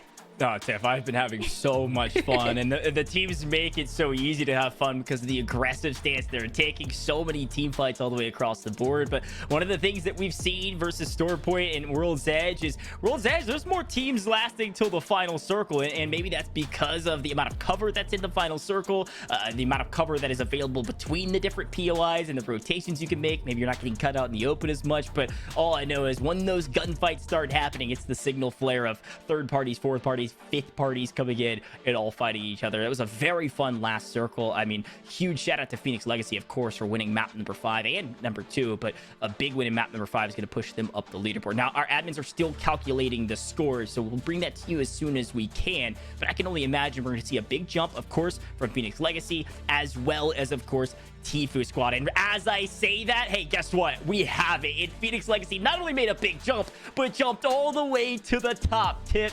57 points for Phoenix Legacy, 2 points ahead of 69 IQ Esports at 55, and 2 points ahead of them, Kick Esports at 53. But look who's in fourth, 49 points.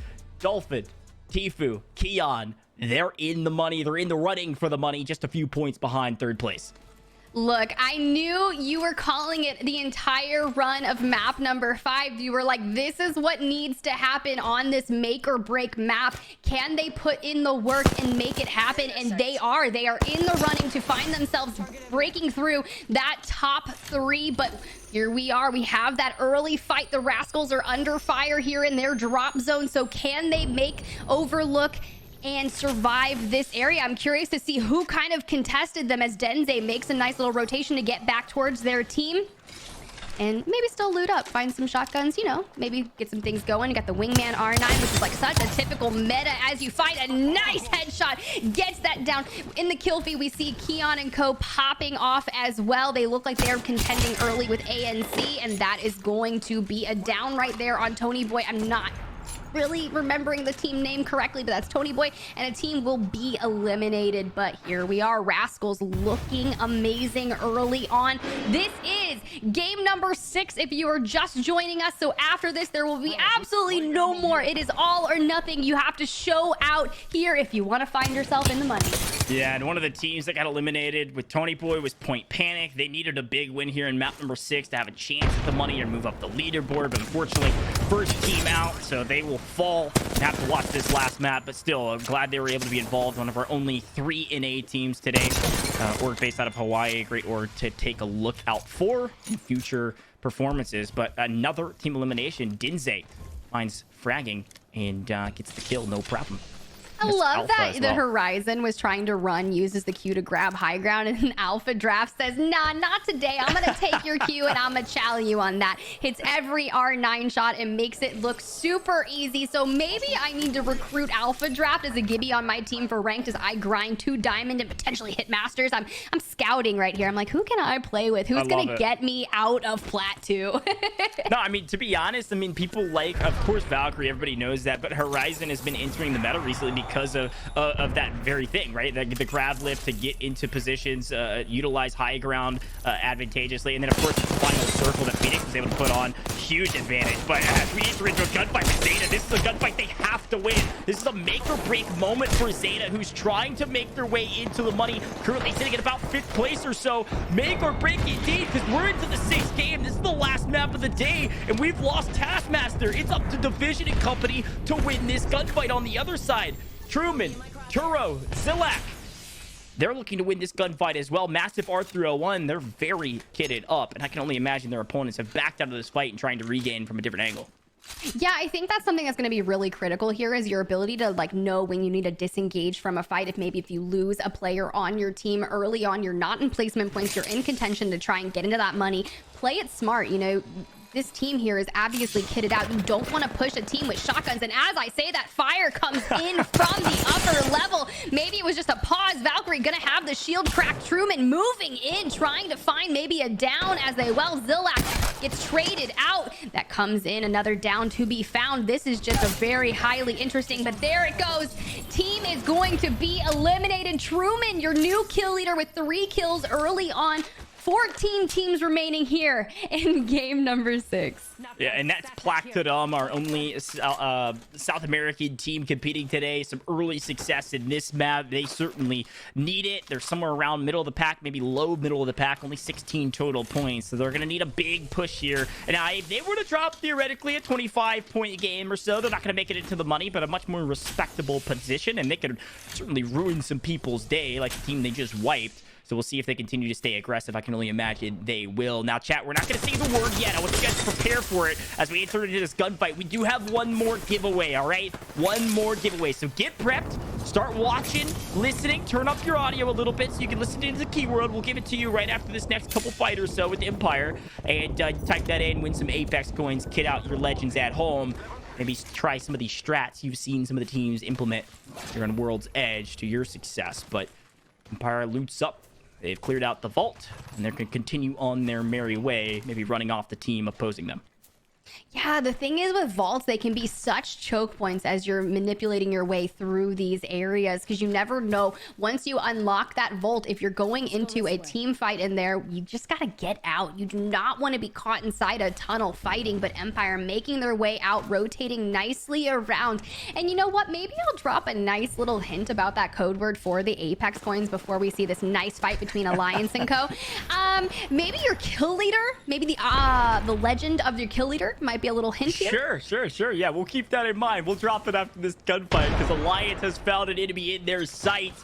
And they're going to try to enter into this building to find those kills early so they can get on their merry way into the next zone. See a couple enemies inside playing different angles. You got to be careful about breaching buildings here at Apex. Doors have been kicked off their hinges, so it'll be much easier to push in. They might decide to go around the back, so you can see a Caustic inside from this angle and a Gibby. They're playing the big man strats. Harkins back to split one, and good to see Caustic still in the rotation even after the nerf. Great shot. Oh my god. Beautiful shot of the card. Able to break shields. They're going to push in after that. Able to find the kills on OP. I think this is ANC outplayed. They now should have a player advantage on. Player advantage indeed. We see the Ashe Alliance looking very well right now, trying to kind of re-shield up, maybe reposition themselves. The Bloodhound scan coming in to get some information. We have Thermites, maybe pokes them a little bit, pepper some shots, goes in and tries to loot up as much as possible, goes back in for the reposition. Look at that. They send the Ashe in for resources, shares with the team, and the Bangalore smoke coming in for the cover. Love that they're going to go ahead and take high ground here over at Lava Siphon as the ring is beginning to close. No pressure, you can live in this. Shots coming in. We see some flesh right there, but shots are coming in from behind as a team rotates into Lava Siphon behind them. Can they hold this team or will they get pinched?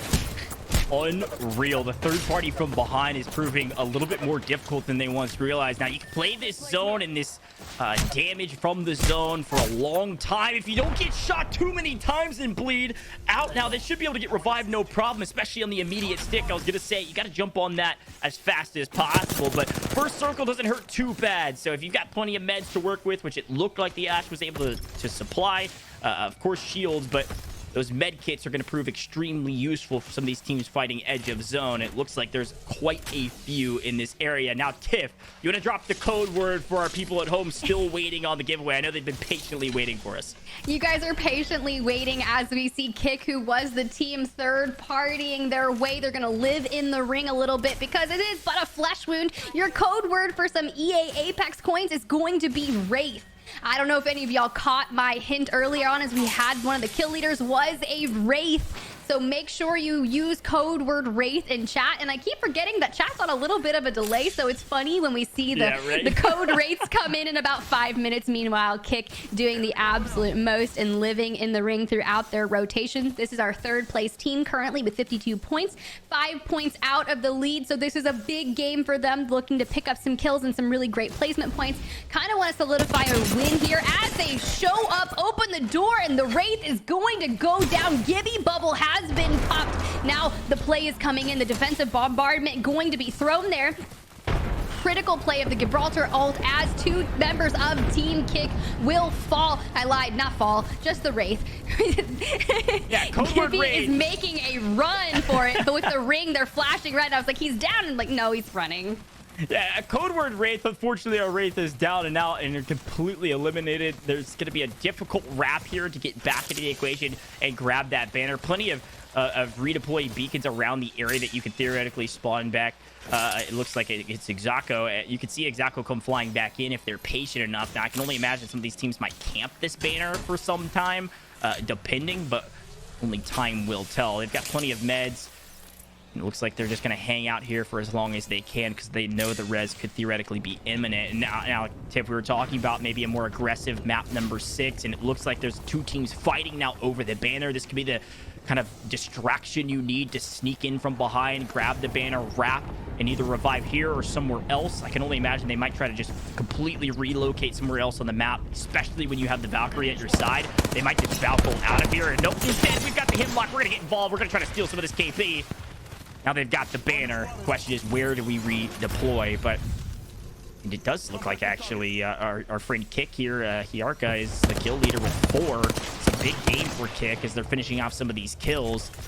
Hackis from Alliance is down. It's a big loss from Alliance's side, especially for some of these teams near the top. Kick currently in 3rd, trying to increase their overall prize pool that they're going to be taking home. Right now, they stay in the same position. It's only $500. If they jump up only 5 points ahead of Phoenix, whatever they score in this map, they could be taking home 3,000. And a great wrap and rotate out. They're going to readdress these fights from a different angle and potentially redeploy. Yeah, we just lost 2 more teams during this rotation that Kick was making, and I feel like this entire game 6, Kick has absolutely just been living in the ring. They've been just, hey, I'm gonna stay out here. They come in a little bit to third party, and while they were grabbing the banner, the Gibby on Kick was able to pick up 2 to 3 more kills on that team. The EMP from the Crypto on the suspecting team that they were third partying was able to completely miss them, so they had the ability to just unleash that Hemlock and go in. Meanwhile, team number 5 here, Rascals, looking to have plenty of information. They know where the next ring is going to go. Looks like they just finished up a fight, and look what they have been gifted. A gift from the Apex gods in the form of a Spitfire. No, couldn't agree more. They've got that mobile respawn beacon in their hand as well, so they can utilize that for potentially even cover late game, and of course reviving back a teammate that goes down. But something I wanted to mention yet again, I mentioned this I think in map number 1, Tiff. You talked about the edge fights, and Kick has been doing an amazing job at utilizing the edge to their advantage and taking strong fights. I was sitting in a watch party of Nicewig watching some of the ALGS content, and one thing he said was a good edge team versus a bad edge team. A good edge team finds ways to take fights creatively and make them work, utilizing, Valk ults and high ground, etc., but fighting in the edge. Bad edge teams kind of just sit in Storm, craft to red, and don't address those fights. You have to play aggressive if you're going to play edge, and Kick's been doing a fantastic job of doing that. Yeah, we got to witness early on in the first game of World's Edge today that double ult. The Ashe ult to the high ground, and then the Valk ult off of the high ground, rotating from the outskirts of the edge into the zone. And I thought that was done so well by a team here in our lobby. And I love that you brought up that quote by Nicewig. And you mentioned watching his watch parties. They're so informative and kind of just chaotic. Kick able to get their teammate back here, but looks like one's going to fall. Gibby going for the res, but here comes the Gibby ult. Gibby bubble being popped as they're on the roof here. Can they make themselves out of it? The Valk will go down again as they are under fire. A minute 30 left before the ring kind of starts to close. They have some time here, but unfortunately they are going to lose, and that is going to be Vexed Gaming making their way into the building to really ruin their moment. Talk about using your Apex coins efficiently. Go get that polar bear skin for Gibby. That is comedy. I love it. In another wombo combo, too, to add to the equation, I can only imagine the bombardment paired with the EMP is near insurmountable if you're on high ground there. And it did look like it was very tough to deal with from Kick's side of things, because even with the bubble shield up top, that EMP is going to get rid of it and then take full brunt of damage from that bombardment if they can't get inside fast enough. Kick lost multiple members, and the question will be, can they survive, and can that last remaining solo get out of dodge, maybe wrap back around for the banners and get the revives? Only time will tell. Now, Rats, I believe, on your screen right now, trying to have a good map number 6 and keep up some effort here in the map to move up the leaderboard. And unfortunately, after great shots, team fights come in, trades come in. We look like we're losing Tolkien, Mania, only Sorbin left alive, and they might be having a bit of connectivity issues. Yeah, I was gonna say they're a little bit AFK standing out in the open right now. Unfortunately, not looking good if you are Rats. But the cool thing about Apex lobbies, if you have the ability to kind of connect back in. So if that member can make sure that they connect back into the lobby, they will still be alive unless Vexed finds them in the meantime. Right. You're gonna have the ability to maybe go live in the ring. But I mean, I think that's gonna be really, really tough to secure your teammates' banners. You might just connect back in and have to rat it out for placement points. Meanwhile, Vex making a nice rotation into ring and healing up along the way. They're doing really well here, and I'm curious to see kind of where they're sitting. I believe they're currently sitting with 15 points. This would be a massive game for them, but unfortunately, I think here to show out in game number 6 is a little bit too late. You have to have a little bit of that consistency, but hey, go out, guns a-blazing. Exactly. I mean, ruin some people's days, right? Not obviously intentionally. It's anonymous mode. You can't even tell who you're fighting necessarily. You can make some predictions, but at the same time, 15 points, even to drop a 30 bomb here is not going to put you into the top 3. It's at least 30 points, but regardless, still a good game. I mean, 6 total squads left. Third circle just now closing. We've been on 7 since basically the end of the second circle. So a very aggressive map 6, and we've seen lots of those fights. And now the question will be, how do we rotate into zone and play this in circle correctly? There's going to be more open spots than usual with this type of a circle because of the amount of teams left. Question is, who's already there and who's having to rotate in? That was 100 Thieves boxes, which means 100 Thieves probably out of the equation as well. 100 Thieves was sitting near the top and unfortunately just couldn't keep it together going into the last couple maps. Stormpoint, very successful for 100 Thieves. World's Edge, not so much. So we'll see who's still in the top 3 going into those last couple gunfights. Certainly 69 IQ is trying to make their way into first place yet again, only 2 points behind their competition of Phoenix.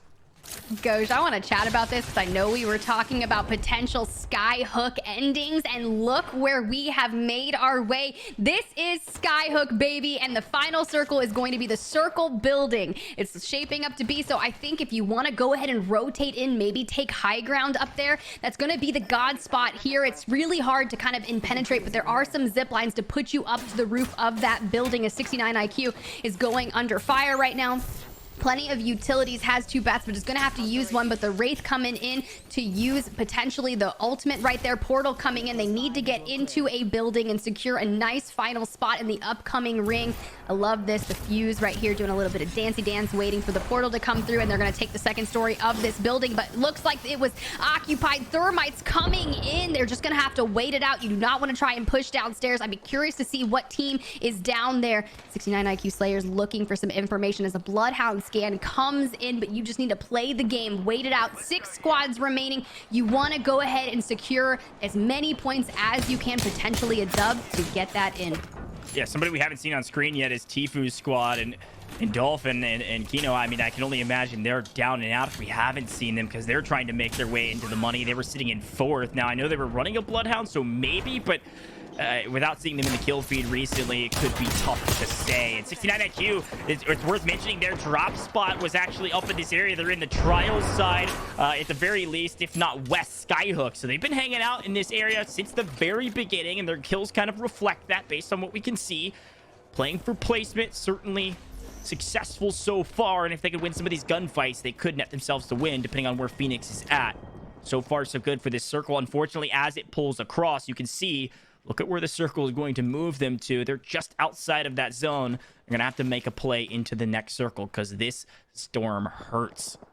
Yeah, make a play indeed. And I was going to say the Wraith did use their portal to get themselves inside of here. But you see the trade right there. Utilization of the gold helmet makes your cooldowns go by faster. So I love that the team is working together to kind of share that. As you can see, Valk has her ult. They are going to utilize it to rotate into ring. And if they have to drop somewhere, potentially this is going to give them the information. You've got a team that's already nestled at home on top of the circle building. So it's like, where do you go? Do you take the height? Do you go underneath these teams? You'll see the Valk is going to get lit up. Shields are cracked. They're going to make their home underneath the circle building, trying to get a bat off before the final fights ensue. Yeah, I mean, we talk about how valuable Gibby is. I mean, good grief. Valkyrie has got to be a staple inside. You have to have a Valkyrie at this point. At least it seems that way. Of course, you have the Valk ult that shoots you up into the sky, but the passive to be able to see where all the enemies are at, the information that it gives you that you can harness to your abilities and maximum efficiency will net you a win. I mean, 69 IQ is not certainly in the amazing position to win, but underneath in this area probably will net them at least top 3. And if they can win this final gunfight, maybe even third party, the fight above them, they could win this map and even win the tournament. Again, only 2 points behind Phoenix, sitting in second place. This is their tournament to win right now, having made it into the top 6, and they circle right above them. Got a Havoc wingman here from Swinny. They're gonna wait. Now they're getting scanned from enemies, so their information's been given out as well. They stay together, work as a team, and see some extreme success. Now, when we look at our placement points, they really start racking up after 5th place, so they have to stay alive. They can't go down in 6th, and it looks like some people a little bit of ways away in an early gunfight. You can see Kick just trying to stay alive. Kick's your 3rd place team. If they can rat out to 3rd or 2nd and get those placement points, there's a chance Kick could make a move depending on their total kills. And, well, unfortunately, they've run into a squad, but able to break shields. Gonna pop at least 1 shield before utilizing the portal if they're able to do so. A lot of teams in this area in not a bad spot to be in, as Empire's finding some kills in the kill feed, but we're still at 6 teams. Kick needs people to die, and they need them to die fast. Yeah, but I love the fact that Kick Yukaxo is here, sitting here alive, shielding up, getting their health back, because when they portaled here, they were pushed by another player, but I think the third party came in and really pulled the attention away from Kick here, so they should have the ability. But the thing is, the players do know that they are here. The thermites are coming in. Maybe no one can put themselves out into the open, but let's talk about that charge rifle shot right there. It was the ability to come through that box and really remove the shield here on Kick, and the nades still coming. And you asked me what I thought about Fuse and the utilization of Fuse. It's the nades. It is most definitely the nades, the bubble coming in the queue. No. Not going to be enough to get out of there right now, but Empire fully kitted out, fully shielded up, has the Bang ult in hand and ready to make that third party. You see where the zone is pulling, but you're trying to remain in cover as long as possible. But they're getting word that 69 IQ, they keep scanning them. They're down below, still nestled and just waiting. 5 squads remaining, all the abilities coming out now. The final zone is closing and it's about to get dicey. We know at least 3 teams. We've got Rascals, we got 69 IQ, and we've got Empire, all vying for their spots near the top 3. Kick has fallen in 6, so the door is open for at the very least 3rd place. We haven't seen Phoenix on the map in quite some time. Phoenix could have had some untimely demise early in this map and open up the door for even 1st place. So there's 2 spots that could be open in the money here, and the question is, who is alive? Vexed up, 69 IQ, Empire, Navi on top of the structure above. They've got the high ground. The zone will eventually pull them off of it, though. And I feel like Rascals spot quite a lot on the other side, especially if they can play this bridge correctly. You could see them third party these fights, and that's exactly what they're going to do. They're going to utilize this portal, get on top, and just peek over and let the other teams fight each other. Yeah, I love the portal play to kind of do that, maybe hit your queue. All the abilities coming out right now. We see the crypto drone. You've got Vexed inside a bubble down below, but Empire is going to have to push off, as well as Navi off the high ground. But can you survive? You are forcing the teams to use their Gibby bubbles, which are absolutely critical for endgame. You're going to have the Fuse of 69 IQ going down. Can their Wraith survive? Gonna make a portal play. I don't know if they're gonna be able to get the res off, but they are going in for the kills. This is where you're gonna play your life. Can you survive? The shield swap coming in. Oh my god, there's no way. There's no way you're gonna try to res right now. No, 69 IQ goes down, maybe 3rd. It went quickly. We're down to the final 2 teams, and it's a 3v3, but over the top, a quick and dirty kill, and it is Team Empire, your map 6 winners. They needed a big one. The question is, how big was map number 6, and was it enough to push them into the money? Empire winning a map, feeling very good about that last one. Very well done. Staying alive, all 3 alive, going into that last fight, Tiff. Now, Tiff, they were at 32 total points going into that map. Our current leader was Phoenix at 57. So even with a monster map, a monster and massive map combined maybe into the same word, it might be a little bit unreasonable to expect them to make it into the money, but they did make sure 69 IQ didn't win. There's still a lot of question marks up in the air, and I'm going to let all the admins do the math. I'm not going to try to do it this time. Yeah, a lot of placement points to be decided, and seeing how many kills they have, the math is going to be coming. And when we come back from this quick break, y'all, we're going to break all the action down that we just saw in the final map, maybe have a nice little giveaway, and then we're going to have an updated leaderboard on who is going to be the winners here in the Proving Grounds Apex Legends finals after 5 qualifiers, and then the finals with 6 maps, 3 on Stormpoint, 3 on World's Edge. It is all culminating down to this final moment. Who will come out on top when we come back?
What's up, everyone, and welcome back to the Apex Legends Proving Grounds Finals, where we have $5,000 in prize money going out to the top 3 teams who have survived 3 maps on Storm Point, 3 maps on World's Edge, and stayed consistent throughout the day. I'm Spider Tiff, joined alongside me is Grandmaster Goj. We had such a phenomenal day here casting over some Apex, and I think Goj just got some cool stuff for us. Yeah, we're gonna announce the leaderboard. I know everyone's waiting for it. We're gonna jump to it in just a second, but before then, keep in mind we have one more giveaway. I'm gonna give you the code word now. The code word is legend. Shout out to EA for providing those Apex coins. You guys are amazing for helping us put on this event, of course, with BoomTV. But let's get into it. Let's look at the leaderboard, because I don't even know where we're gonna end up, and we have it. Our final 3 teams because of the last map. 69 IQ Esports, 65 total points, and they are your Proving Grounds finale winner. Second place, Kick Esports, holding on to their top 3 position with a total of 61,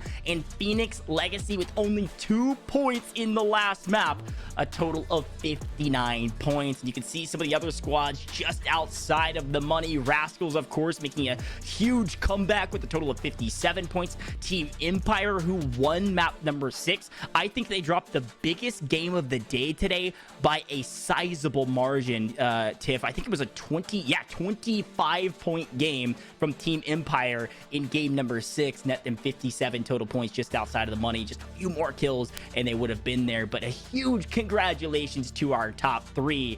You guys played fantastic today, and of course 69 IQ, coming out on top with a massive and masterful last game. I mean, let's talk about it for just a second, Tiff, before we sign off. The 69 IQ ability to stay alive, right? The Valk ult to get underneath the large building, hide out for the rest of the teams, take some of those gunfights, and then survive till about 4th or 3rd place was the reason they won the tournament.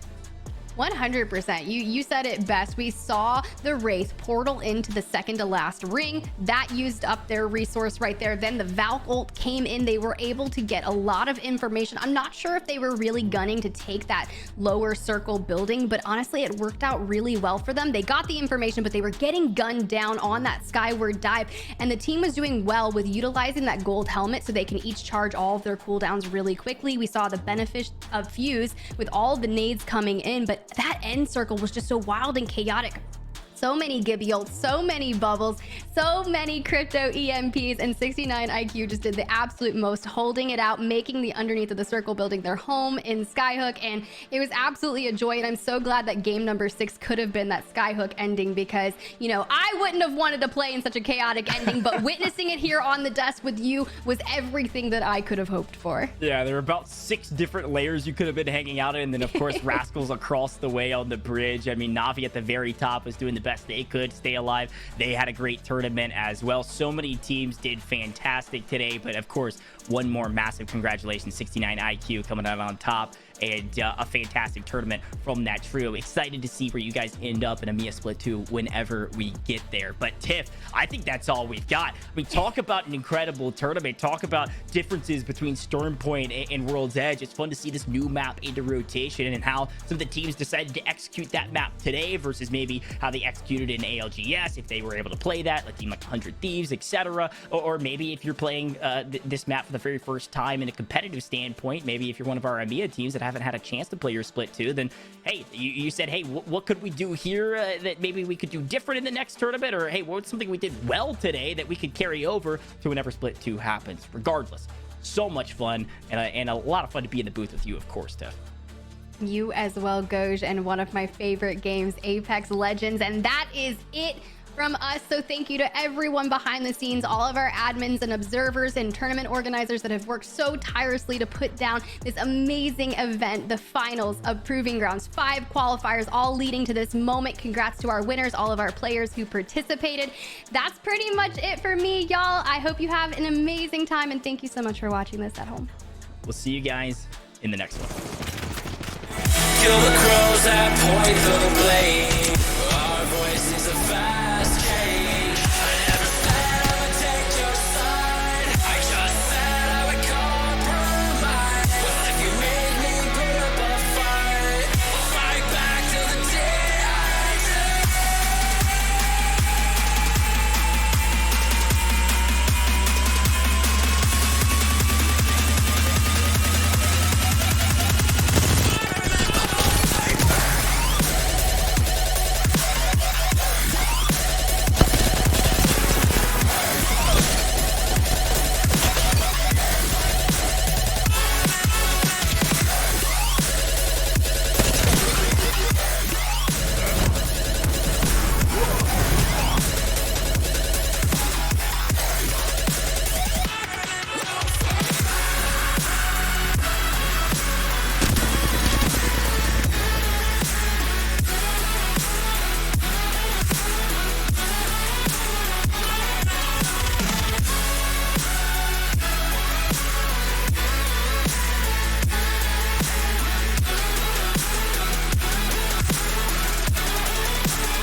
say pisses you